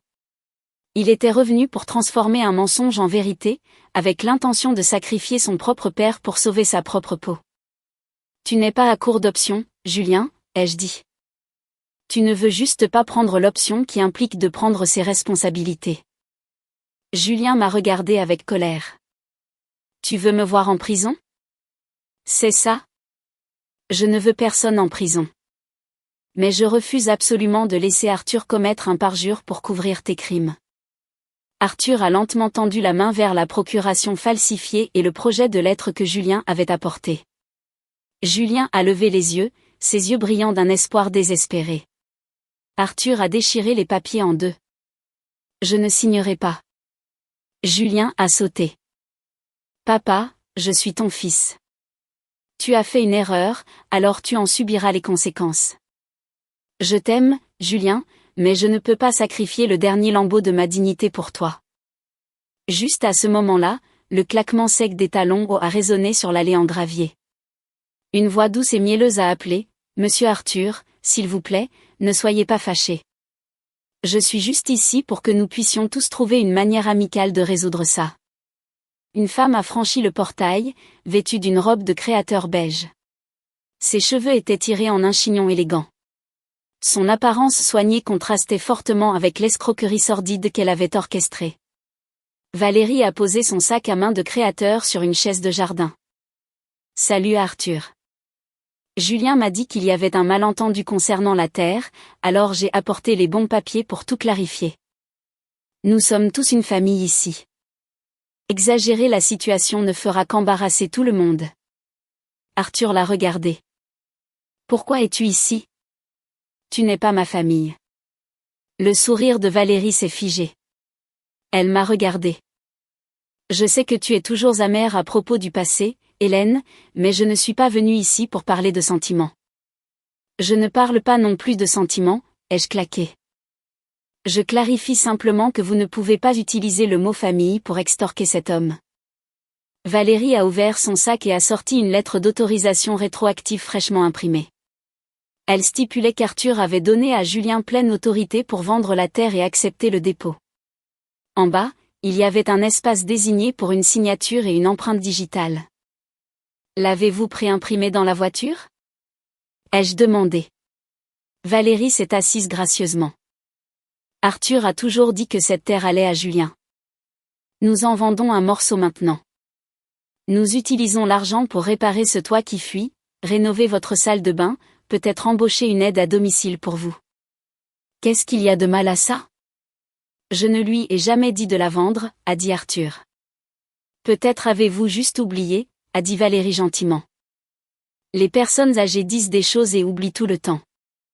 Arthur a levé les yeux brusquement. Vous me traitez de sénile. Valérie a agité les mains de manière dismissive. Non, non, je ne voulais pas dire ça. Vous avez juste besoin de signer ça pour que Monsieur Duval soit satisfait. Julien reste hors de problème et nous nous assurons que vos années dorées soient confortables. Je me suis approchée d'elle. Si vous vous souciez tant de ces années dorées, savez-vous ce qu'il a mangé hier soir ? Valérie a cligné des yeux, sans voix. Un bol de flocons d'avoine à queue, une demi-tranche de pain rassis et 2 pilules. Les gens qui veulent réparer son toit et embaucher une infirmière ne laissent pas un homme mourir de faim pendant des années. Valérie a pincé les lèvres. Il ne nous a pas dit qu'il avait des difficultés. Julien n'a pas pu le joindre. Un père doit-il soumettre une demande formelle pour que son fils s'en soucie ? Hélène, recule, a interrompu Julien. J'ai claqué la lettre de la société de titres sur la table. Le bureau du notaire a explicitement confirmé qu'il n'avait jamais traité cette procuration. Le numéro d'enregistrement appartient à une propriété commerciale. Expliquez cela. Valérie a regardé le papier, son masque poli se fissurant. Julien m'a donné ça. Je ne suis que le courtier. Julien s'est retourné. Qu'est-ce que tu viens de dire ? Tu m'as dit que tu avais un type qui s'occupait des tampons. Tu m'as dit que tout ce que j'avais à faire était d'obtenir l'acte original et que tu trouverais les acheteurs. Valérie a ri, un son sec et nerveux. Tu m'as envoyé le brouillon de la procuration. J'ai les messages textes. Tu m'as fait attendre dans la voiture dans la rue pendant que tu te faufilais dans la maison de ton propre père pour voler l'acte. Ne me rejette pas la faute. Tu m'as dit de le faire. Si tu n'avais pas l'acheteur en ligne, je n'aurais rien pu faire. Oh, s'il te plaît. Tu étais parfaitement d'accord hier. Maintenant que les flics pourraient s'en mêler, tu me jettes sous le bus. Les termes d'affection avaient disparu. Les deux complices se battaient maintenant violemment pour le dernier canot de sauvetage sur un navire qui coulait. Julien a serré les dents. Tu as pris une coupe de 8 000 € sur cet acompte. Où est cet argent ?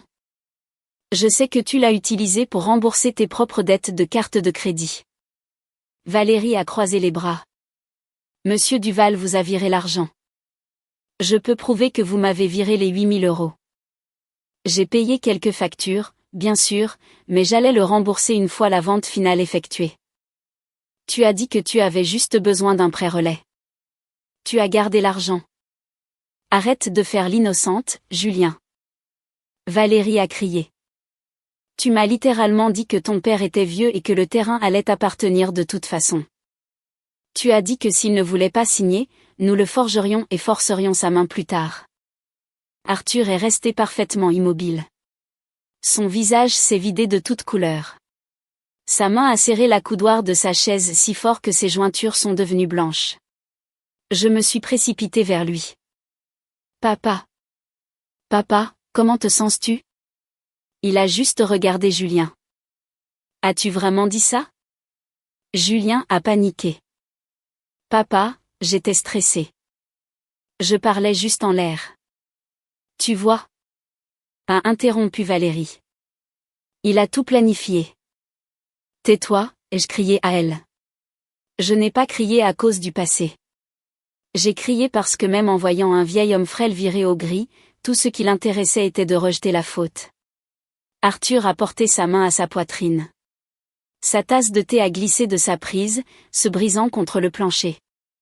Il a chancelé lourdement, puis s'est effondré de côté hors de la chaise. Papa. Monsieur Dubois et moi avons plongé pour le rattraper. Léo est resté figé dans l'embrasure de la porte, le visage absolument blême. Julien est tombé à genoux, agrippant les épaules d'Arthur. Papa. Papa, tu m'entends? Arthur n'a pas répondu. Sa respiration était superficielle et rapide. J'ai attrapé le tensiomètre et les chiffres sur l'écran étaient si terrifiants que mes mains sont devenues engourdies. Monsieur Dubois a immédiatement sorti son téléphone et a appelé un voisin qui avait un grand camion pour aider à le précipiter aux urgences. Alors que tout le monde se bousculait pour transporter Arthur vers le portail, Valérie a reculé vers la table. Ses mains ont jailli, saisissant la fausse procuration et la lettre d'autorisation vierge, les fourrant dans son sac de créateur. Léo l'a vu en premier. Maman, elle prend les papiers. Je me suis jetée à travers le porche, attrapant la sangle de son sac. Lâche ça. Ce sont mes documents maintenant. C'est la preuve que vous essayez d'extorquer un vieil homme. Vous ne partez pas avec ça. Lâche-moi, a crié Valérie. Julien a regardé en arrière depuis le portail. Valérie, qu'est-ce que tu fais? Valérie a arraché son sac. Elle a regardé Julien avec un venin pur. Je me protège. Tu penses que je vais payer pour ton gâchis? Elle s'est retournée et a sprinté vers sa berline rouge, démarrant en trompe de l'allée. J'ai serré les documents falsifiés contre ma poitrine, courant vers le camion qui s'éloignait déjà pour emmener Arthur à l'hôpital. Sur la banquette arrière du camion, Léo était recroquevillé à côté de son grand-père, serrant l'écharpe à carreaux contre la poitrine d'Arthur, chantant encore et encore « Papy, réveille-toi. Regarde-moi. Réveille-toi. » Julien était assis sur le strapontin, les mains couvertes de thé renversé, le visage complètement creux. Pour la première fois depuis son retour, il n'avait plus personne à blâmer. Nous sommes arrivés à l'hôpital du comté. Les médecins et les infirmières ont immédiatement précipité Arthur dans la salle de traumatologie. Je me tenais dans le couloir aux lumières fluorescentes crues, serrant le dossier de documents que j'avais sauvé de Valérie. Léo était recroquevillé sur une chaise en plastique de la salle d'attente, l'écharpe serrée dans ses mains. Julien faisait les 100 pas frénétiquement. Chaque fois que les doubles portes s'ouvraient, il s'élançait pour demander des nouvelles. 1 heure plus tard, le médecin traitant est sorti. Il a subi une crise hypertensive aiguë. Heureusement, vous l'avez amené ici rapidement. Il est stabilisé maintenant, mais pour les prochains jours, il ne peut subir aucun stress ou choc grave. J'ai poussé un soupir de soulagement. Léo a couru et m'a serré la taille. Papy va bien, maman? Il a passé le pire, mon chéri. Julien était à proximité, sa voix rauque. Je peux aller le voir? Juste une seconde. Seule une personne à la fois pour l'instant, a dit le médecin, et absolument aucune conversation stressante. J'ai regardé Julien. Tu restes ici. Je vais m'assurer qu'ils ont ses antécédents médicaux corrects. Julien n'a pas discuté. Peut-être que pour la première fois, il a réalisé que la biologie ne lui donnait plus le droit de se frayer un chemin en première ligne. Dans la chambre, Arthur était conscient mais groggy. Alors que j'aidais l'infirmière à lui mettre une blouse d'hôpital sèche, j'ai senti un épais pli de papier dans la poche de sa chemise. J'ai cru que c'était une vieille ordonnance, mais quand je l'ai déplié, c'était le rapport de police inachevé. Son écriture était tremblante. Il avait détaillé exactement comment Julien avait pris l'acte original, l'avait échangé contre une photocopie couleur et l'avait utilisé pour une transaction frauduleuse. Le rapport se terminait brusquement sur la phrase « Je dépose ce rapport pour demander ». Il avait vu le danger. Il savait qu'il avait besoin d'aide, mais il ne pouvait tout simplement pas pousser le stylo au-delà du fait que le voleur était son propre fils. Dans son autre poche se trouvait son vieux téléphone à clapet. En vérifiant qu'il était éteint, j'ai remarqué un mémo audio enregistré il y a 2 mois. Je l'ai mis à mon oreille. La voix de Julien a joué, calme mais agressive. « Papa, signe juste le papier disant, tu m'as laissé le vendre. C'est bon. Personne ne te harcèlera. » La voix fatiguée d'Arthur a répondu, « Je ne t'ai pas laissé le vendre. Tu as pris mon titre. Valérie a pris l'argent de cet homme. Maintenant, si je ne mens pas pour toi, tu iras en prison. Je l'ai juste emprunté. Papa, s'il te plaît, signe juste. Je vais tout arranger. » L'enregistrement s'est terminé par le lourd soupir d'Arthur. « Tu me forces à mentir pour te sauver. » J'ai éloigné le téléphone de mon oreille. Julien ne pouvait plus prétendre qu'il avait été entièrement dupé par Valérie. Il savait que son père n'avait pas consenti. Il savait que la procuration était fausse. Il avait pris l'argent et avait essayé de faire pression sur un vieil homme pour légaliser un crime. Quand Arthur a enfin ouvert complètement les yeux, la première personne qu'il a vue était Léo, debout près du lit, lui tenant doucement le poignet. « Papy, tu m'as fait une peur bleue. » Arthur a réussi un sourire faible et tordu. « Je te dois encore quelques dîners, gamin. Je ne peux pas encore partir. » Léo a essuyé ses yeux. « Je vais à la cafétéria avec Monsieur Dubois pour te chercher de la soupe. » Une fois la chambre silencieuse, j'ai posé le rapport de police inachevé sur la couverture. « Depuis combien de temps as-tu écrit ça, papa ?» Il a détourné le regard, les yeux lourds. « Environ 3 mois. » « Pourquoi ne l'as-tu pas remis ?» Il a fixé la petite fenêtre de l'hôpital. J'avais peur qu'il l'arrête. Je pensais que si je refusais simplement de signer, refusais de vendre, le problème disparaîtrait de lui-même. J'ai sorti le téléphone à clapet. Tu savais qu'il te menaçait. Tu l'as enregistré, mais tu n'as pas pu te résoudre à le supprimer. Et tu n'as pas pu te résoudre à le dénoncer. Je me suis assise près du lit. Papa, les problèmes ne s'arrêtent pas juste parce que tu restes silencieux. Ton silence ne lui a prouvé qu'à la fin, tu absorberais les dommages pour lui. Il a fermé les yeux. Je n'ai qu'un seul fils, mais je n'ai aussi qu'un seul nom. Monsieur Duval a perdu son argent. Léo a perdu son père. Et tu as failli perdre ta terre et ta vie. Aimer ton enfant ne signifie pas le laisser entraîner des innocents dans la tombe avec lui. J'ai toujours cru que le protéger, c'était le sauver, a murmuré Arthur. Je lui ai tenu la main. Parfois, aimer quelqu'un signifie avoir le courage de le laisser affronter les conséquences exactes qu'il a méritées. Il m'a regardé. Le détestes-tu toujours ? Je l'ai détesté, mais maintenant je veux juste que la vérité soit dite exactement comme elle s'est passée cet après-midi. Monsieur Duval et sa femme ont rendu visite à l'hôpital, apportant un panier de fruits. Arthur, a dit Monsieur Duval doucement. J'ai vraiment dépassé les bornes hier. Si j'ai dit quelque chose de cruel, je m'excuse. Je sais maintenant que vous avez aussi été une victime. Monsieur Duval avait déjà remis les journaux de virement, la procuration falsifiée et tous les messages textes aux autorités. Je ne fais pas ça pour vous forcer à me rembourser, Arthur. Je fais ça pour que les personnes qui ont falsifié le papier et pris l'argent soient celles qui en paient le prix. Arthur a hoché la tête. Les actions de mon fils. Je ne peux plus parler pour elle. Valérie a été rapidement identifiée comme la cerveau. Elle a trouvé les faux tampons, orchestré le faux et poussé Julien à voler l'acte original. Elle avait également utilisé la majeure partie de l'acompte pour éponger ses propres dettes massives. Mais Julien n'était pas seulement une victime naïve. Il savait que son père n'avait pas consenti. Il savait que la procuration était fausse. Il a pris l'argent et a essayé d'extorquer son père pour légaliser un crime. Avant que l'affaire ne passe officiellement en procès, j'ai accompagné Arthur au centre des visiteurs de la prison du comté.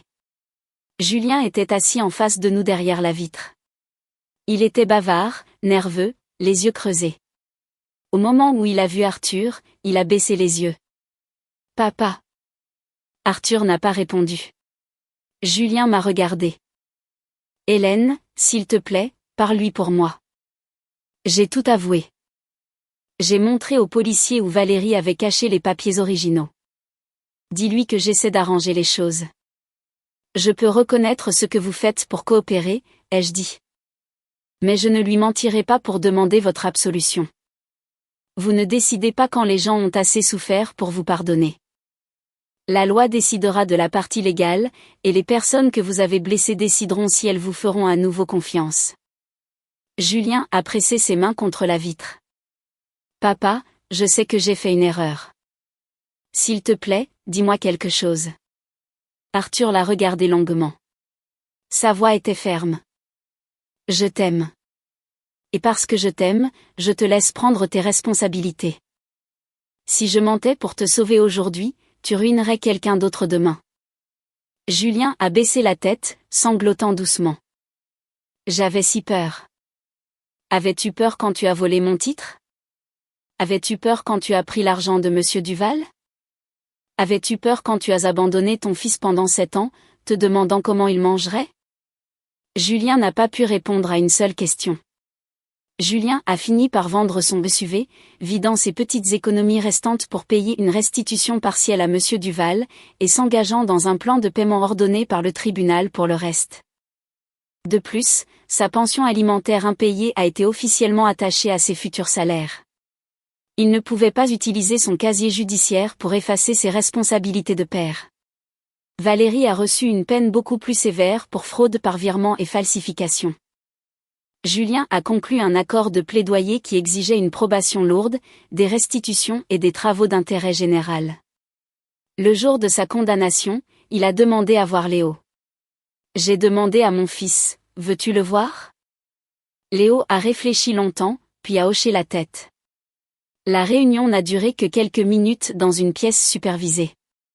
Julien n'a pas osé demander à Léo de l'appeler papa.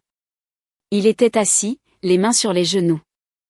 Je ne vais pas te demander pardon pour l'instant. Je vais juste faire ce que j'aurais dû faire il y a longtemps. Payer la pension, payer la restitution et prendre des nouvelles de papy. Je ne fuis plus. Léo l'a regardé. Si tu n'avais pas été pris, serais-tu jamais revenu? Julien a gelé. Après un long moment, il a dit doucement, probablement pas. Léo a hoché la tête. Alors ne me dis pas que tu as changé parce que tu m'aimes. Tu as changé parce que tu n'avais plus d'endroit où te cacher. Julien a fermé les yeux, mais cette fois il n'a pas discuté. Tu as raison. Léo s'est levé et a marché vers la porte. Avant de partir, il a regardé en arrière. Je regarderai ce que tu fais, pas ce que tu promets. Alors que la porte se refermait, Julien a baissé la tête, pleurant silencieusement. Au cours des mois suivants, Julien a écrit régulièrement des lettres à Arthur et Léo. Aucune lettre ne me demandait de le reprendre. Chaque fois qu'il gagnait un salaire grâce à son travail en liberté conditionnelle, il détaillait exactement combien allait à la restitution, combien à la pension alimentaire, et quel genre d'emploi à temps plein il prévoyait d'obtenir lorsque sa probation serait levée. Arthur recevait les lettres, les lisait, mais ne répondait jamais. Tu les lis toutes, mais tu les mets juste dans un tiroir, ai-je observé un après-midi. Es-tu toujours en colère? Je le comprends maintenant, a dit Arthur. Mais une fois que la confiance est brisée, elle le reste. Il doit réaliser que le pont est brûlé. Il ne peut pas demander aux gens de l'autre côté de traverser quand il n'a même pas posé une seule planche pour le reconstruire. Près d'1 an s'est écoulé. Julien a continué à écrire. Ces lettres ont cessé de mendier le pardon et se sont entièrement concentrées sur les faits. Payé 300 € à Monsieur Duval ce mois-ci. J'ai trouvé un emploi dans un garage automobile en ville, je fais de la physiothérapie pour une mauvaise épaule. Un après-midi, Arthur m'a demandé un stylo et du papier. Il est resté assis à la table pendant longtemps avant d'écrire une seule phrase, « Si tu sais que tu as tort, arrange ça. Ne me demande pas d'oublier. Vis de manière à ce que je puisse à nouveau te faire confiance. » Arthur a plié le papier lui-même et l'a mis dans une enveloppe. Pour la première fois depuis que tout s'était écroulé, un père disait à son fils que le chemin du retour existait toujours, mais qu'il devrait en parcourir chaque étape exténuante par lui-même. 3 ans après le procès, la maison d'Arthur à Chenneville n'était plus l'endroit froid et solitaire que j'avais trouvé. Le vieux toit avait été remplacé. La salle de bain avait des carreaux antidérapants et des barres d'appui. J'avais installé un bouton d'appel d'urgence près de son lit pour que s'il se sentait étourdi, Brigitte, une voisine que j'avais embauchée, puisse courir tout de suite. Quand les entrepreneurs perçaient, Arthur se tenait dans la cour, appuyé sur sa canne, grommelant, « Vous transformez ma maison en maison de retraite. » Une maison de retraite a des médecins sur place, ai-je répondu. Vous avez juste Brigitte et Monsieur Dubois. Ne vous flattez pas. Monsieur Dubois a ri depuis la clôture. Si je suis votre infirmière, je démissionne. Le médecin a dit faible en sodium. Et la seconde où je me retourne, vous mettez du sel sur vos pommes de terre. Des pommes de terre sans sel, c'est comme une chanson country sans guitare. Arthur s'est défendu. J'ai secoué la tête mais j'ai souri. Au moins, il ne mangeait plus de flocons d'avoine froid seul dans l'obscurité. J'avais essayé de faire déménager Arthur à Paris avec nous, mais il a catégoriquement refusé. Qu'est-ce que je vais faire là-bas? Regarder les voitures le matin, les voitures à midi, les voitures le soir? Ici, j'ai mes champs, les bois, la tombe de Marthe. D'ailleurs, si je pars, qui va battre du bois aux dames? S'il te plaît, pars, a rétorqué Monsieur Dubois. J'en ai marre de perdre contre toi de toute façon. Il se chamaillait, mais il jouait aux dames tous les après-midi. J'ai réalisé qu'Arthur ne voulait pas rester juste pour être têtu. Toute sa vie était ici. On ne peut pas emballer une vie de souvenirs dans une valise. Alors, j'ai trouvé une autre solution. J'ai payé à Brigitte une allocation mensuelle pour cuisiner ses déjeuners et gérer son pilulier. J'ai acheté à Arthur un smartphone avec un grand écran et nos visages programmés en numérotation rapide. Léo a même réglé des alarmes personnalisées pour 8h, midi et 20h. La première fois que l'alarme a sonné, Arthur a appelé Léo, agacé. « Qu'est-ce que tu as fait à mon téléphone ? On dirait une sirène de tornade. » Léo a ri sur FaceTime. « As-tu pris tes pilules, papy ? » Oui. Montre la plaquette vide à la caméra. Arthur a plissé les yeux. « Tu ne me fais pas confiance ? Je te fais confiance pour m'aimer. Mais quand il s'agit de médicaments, je fais confiance aux preuves. » Arthur m'a regardé à travers l'écran. Tout le monde dans cette famille est un manager maintenant. Je suis un manager pro bono. Papy, tu fais une bonne affaire. Puisqu'il n'envoyait plus 800 €, Arthur a dû réapprendre à dépenser sa pension pour lui-même. Cela semblait simple, mais c'était plus difficile que prévu. Le premier mois, j'ai découvert qu'il thésaurisait toujours l'argent de l'épicerie, achetant de la viande en conserve bon marché. Je n'ai pas discuté. J'ai juste dit à Brigitte d'envoyer une photo de son déjeuner à notre discussion de groupe tous les jours. Si je ne voyais pas assez de protéines, j'appelais immédiatement. Arthur était exaspéré. « Tu es comptable. Pourquoi tu auditais mes poitrines de poulet ? Je fais un audit nutritionnel. Mange ton poulet. J'ai mangé tout ce que je voulais pendant 70 ans, et je ne suis pas mort. » Exactement. Alors, gardons ça comme ça. Léo a ajouté à l'appel. Ne discute pas avec maman, papy. C'est une personne de chiffres. Si tu discutes, elle sortira juste un tableur. Arthur a ri bruyamment. Après cela, il a effectivement commencé à mieux manger. L'argent du bail des champs de maïs est allé sur un compte séparé pour les réparations de la maison et les urgences médicales. Le carnet bancaire qu'il avait essayé de me donner était de nouveau dans son tiroir. Une fois, il m'a dit que les 67 000 € que j'ai envoyés pour Léo, quand il grandira et aura un bon travail, il pourra me rembourser un peu s'il veut. Je pelais une pomme. J'ai posé le couteau. Papa, tu as envoyé cet argent parce que tu aimes ton petit-fils. Ce n'était pas un prêt. Mais puisque tu en parles, si nous faisons les calculs, additionnons les réparations du toit, la rénovation de la salle de bain, le salaire de Brigitte, l'argent de l'essence pour mes trajets du week-end ici. Au moment où nous aurons fait les comptes, je ne suis pas sûre de qui doit à qui. Il m'a regardé de côté. Tu parles comme un huissier. Alors disons que c'est quitte. J'ai ri. Ne demande pas de remboursement. En vérité, il fut un temps où le poids de ces 67 000 € me pesait comme un rocher sur la poitrine.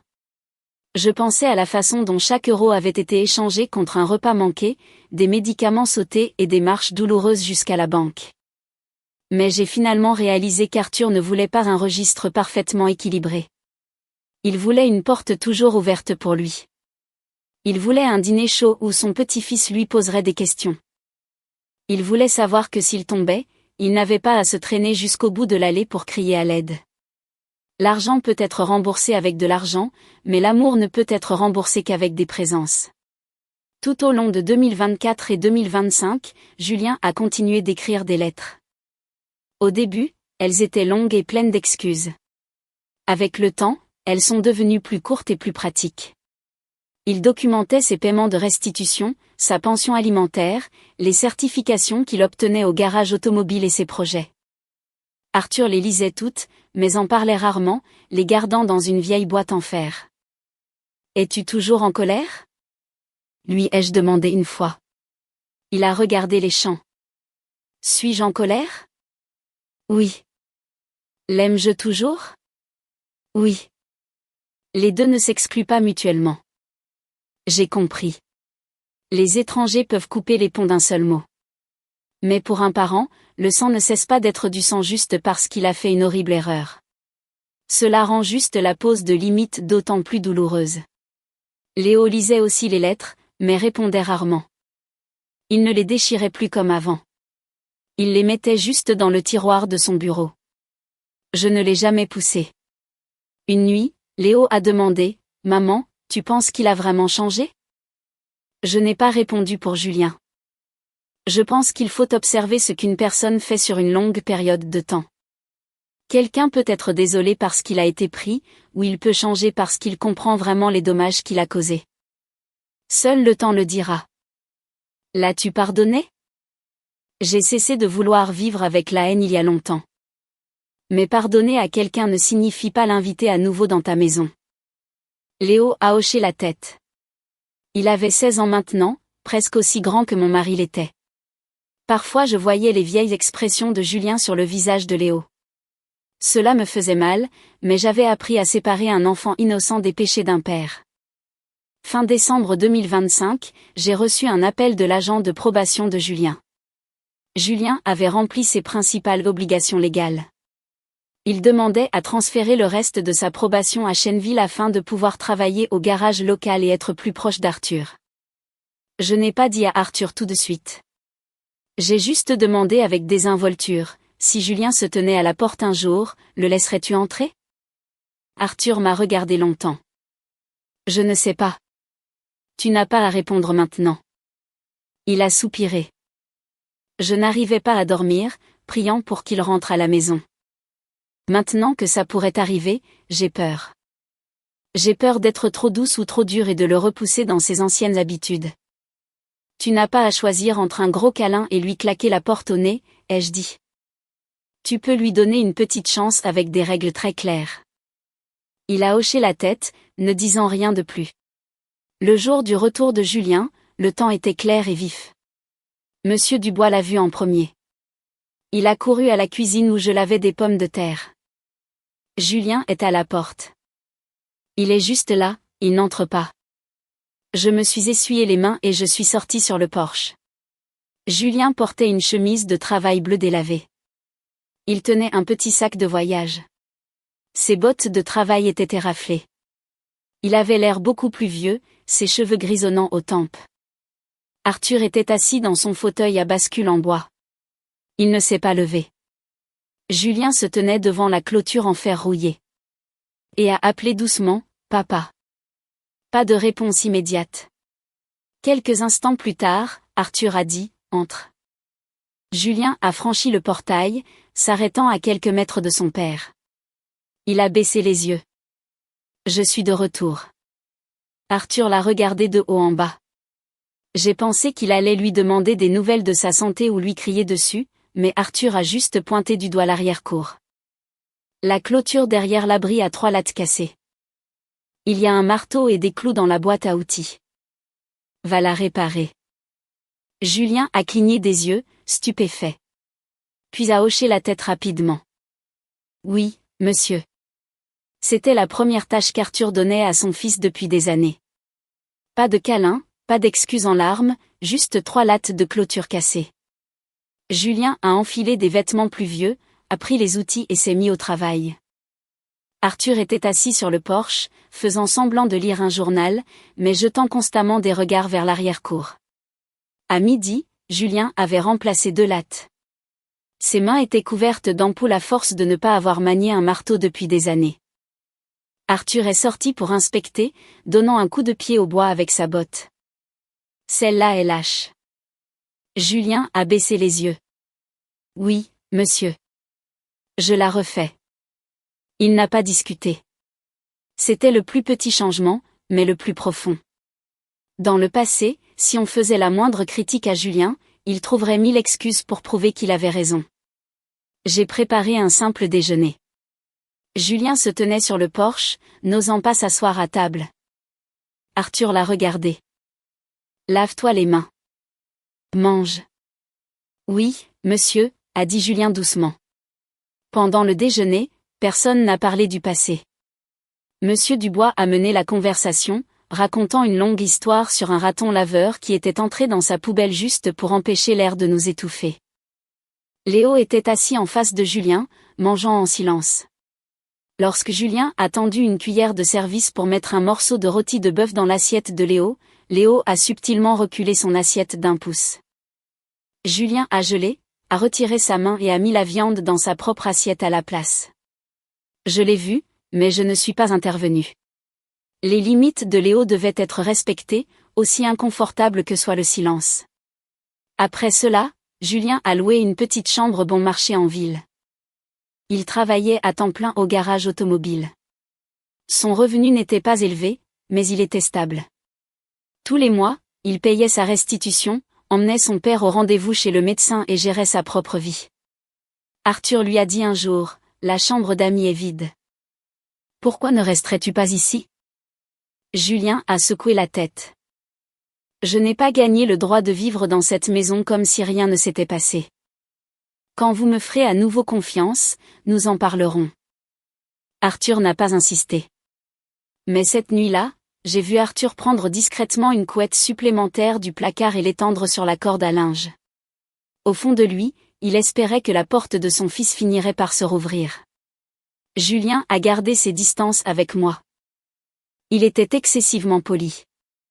Une fois, alors que nous emmenions tous Arthur à la clinique, Julien a accidentellement dit « Tu t'assieds devant pour ne pas avoir le mal des transports. » Il s'est immédiatement corrigé, « Je veux dire, Hélène, tu peux prendre le siège avant. » « Merci, Julien, ai-je dit normalement.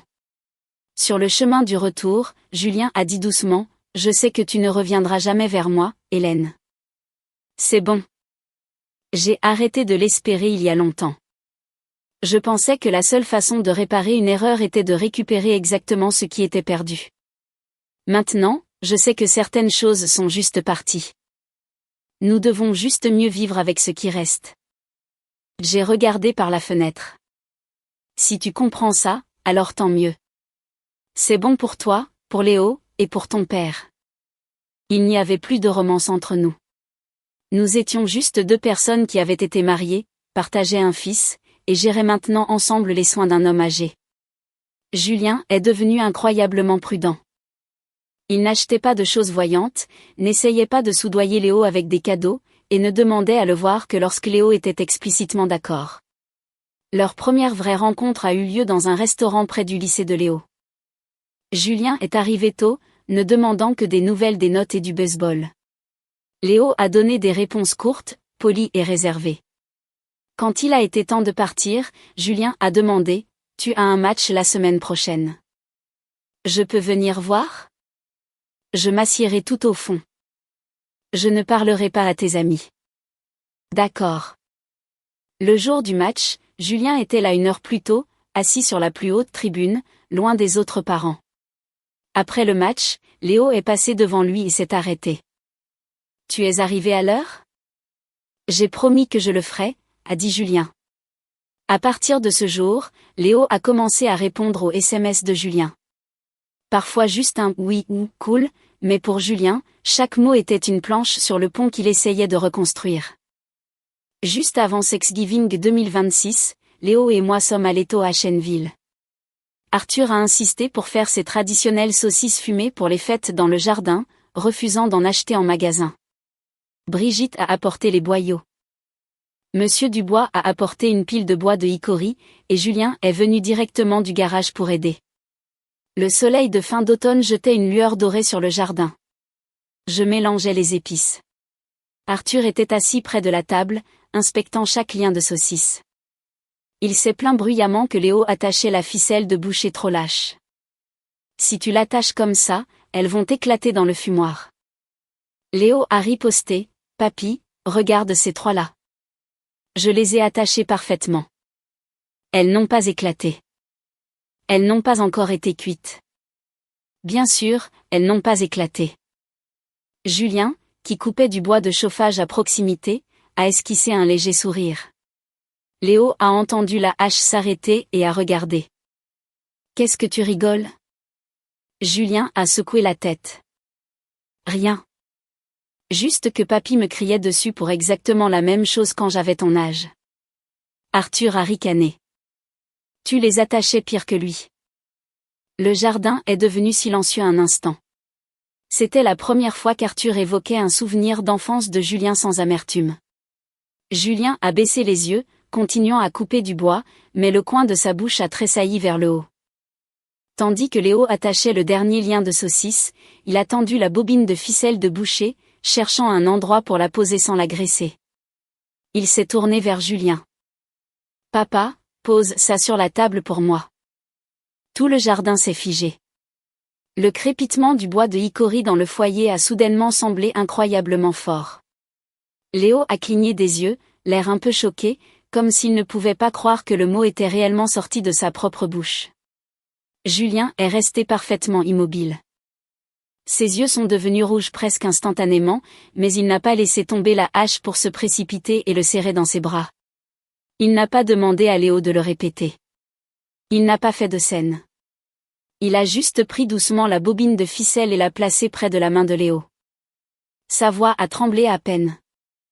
Oui, je la poserai juste ici. Léo a baissé les yeux, les oreilles rouges vifs, et est retourné agressivement à nouer des nœuds. Je n'ai rien dit. Arthur n'a rien dit non plus. Il a juste regardé son fils, puis son petit-fils, et les rides autour de ses yeux se sont adoucis en un sourire chaleureux et silencieux. Ce seul mot n'a pas effacé 7 ans d'abandon. Il n'a pas restauré magiquement l'enfance de Léo, et il n'a pas transformé Julien en père de l'année. C'était juste une porte entr'ouverte d'1 pouce. Et cette fois, Julien a été assez intelligent pour ne pas la pousser grandement. Au fur et à mesure que l'après-midi se rafraîchissait, nous nous sommes assis tous les 4 autour du foyer. L'odeur de la fumée de bois et de la viande rôtie emplissait l'air vif. Arthur a versé du cidre de pomme chaud dans des tasses thermos pour tout le monde. Julien était assis en face de moi. Léo était collé à son grand-père. Personne n'a essayé de forcer une dynamique familiale parfaite. Arthur a fixé le feu pendant longtemps. Je suis vieux. Je n'attends pas de cette famille qu'elle prétende que rien ne s'est passé. Ce qui s'est passé doit être rappelé. Rappelé pour que ça ne se reproduise pas, a-t-il poursuivi. Pas rappelé pour que nous nous torturions avec chaque jour. Julien a regardé ses bottes. Je comprends. Je pensais que t'aimer signifiait te protéger du monde. Arthur a dit, Hélène pensait que passer à autre chose signifiait nous couper à jamais. Léo pensait que s'il ne disait jamais le mot papa, il ne pourrait plus jamais être blessé. Nous avons tous eu nos peurs et nos erreurs. J'ai regardé Arthur. Mais nos erreurs n'étaient pas égales, papa. Je sais, a dit Arthur doucement. Je ne dis pas que nous mettons tout dans une marmite et appelons ça quitte. Je dis juste qu'à partir d'aujourd'hui, personne d'autre n'a à saigner pour payer les péchés de quelqu'un d'autre. Julien a serré sa tasse de cidre. Je ne demande à personne d'oublier. Je veux juste la permission de continuer à faire ce que je suis censé faire. Léo est resté silencieux un long moment. Je n'ai toujours pas l'habitude de t'appeler papa à nouveau. Julien a levé les yeux. Je sais que ça m'a échappé et je sais que tu ne veux pas que j'en fasse toute une histoire. Il a esquissé un petit sourire larmoyant. Ton secret est en sécurité avec moi. Léo a hoché la tête lentement. Arthur m'a regardé, ses yeux plissés d'amusement. Cette maison est pleine de secrets maintenant. Nous allons avoir besoin d'un comptable juste pour suivre les livres de comptes. J'ai ri. Ne vous inquiétez pas, papa. Je n'audite que les secrets qui ont des traces écrites. Nous avons tous ri. Ce n'était pas un rire bruyant et déchaîné, mais c'était suffisant pour remplir une cour qui avait été étouffée par le silence pendant des années. En regardant les gens autour du feu, j'ai enfin compris qu'une famille ne guérit pas en retrouvant sa forme originale. Julien et moi ne serions plus jamais mari et femme. Je n'avais pas besoin de jouer la martyre et de forcer un mariage mort à revivre. Léo avait tout à fait le droit de prendre des années avant de se sentir naturel en l'appelant papa à nouveau. Arthur avait le droit d'aimer son fils tout en maintenant des limites inébranlables autour de sa dignité et de sa propriété. Et Julien a enfin compris qu'une excuse n'est qu'une clé qui ouvre la porte d'entrée. S'il voulait vraiment entrer, il devrait passer des années à prouver par chaque action calme et honnête qu'il n'était plus l'homme qui était parti. Cette nuit-là, le fumoir a ronronné jusqu'à l'aube. Arthur s'est endormi dans son fauteuil à bascule. Léo a doucement drapé l'écharpe à carreaux sur les épaules de son grand-père. Julien a tranquillement ajouté du bois au feu. Je suis allé à la cuisine pour préparer une nouvelle cafetière. Aucun de nous n'a eu une fin de conte de fées, mais nous avons eu une vraie fin.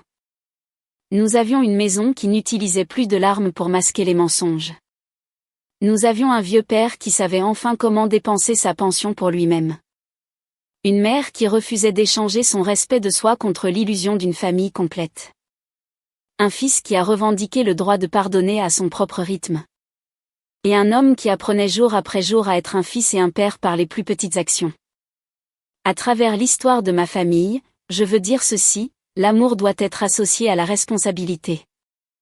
Les liens de sang ne devraient pas être une couverture qui étouffe la vérité, et nous ne devrions jamais forcer ceux qui ont été profondément blessés à simplement oublier pour le bien des apparences. Le pardon peut alléger un cœur lourd, mais la confiance ne revient que lorsque les mots sont soutenus par le temps et l'action.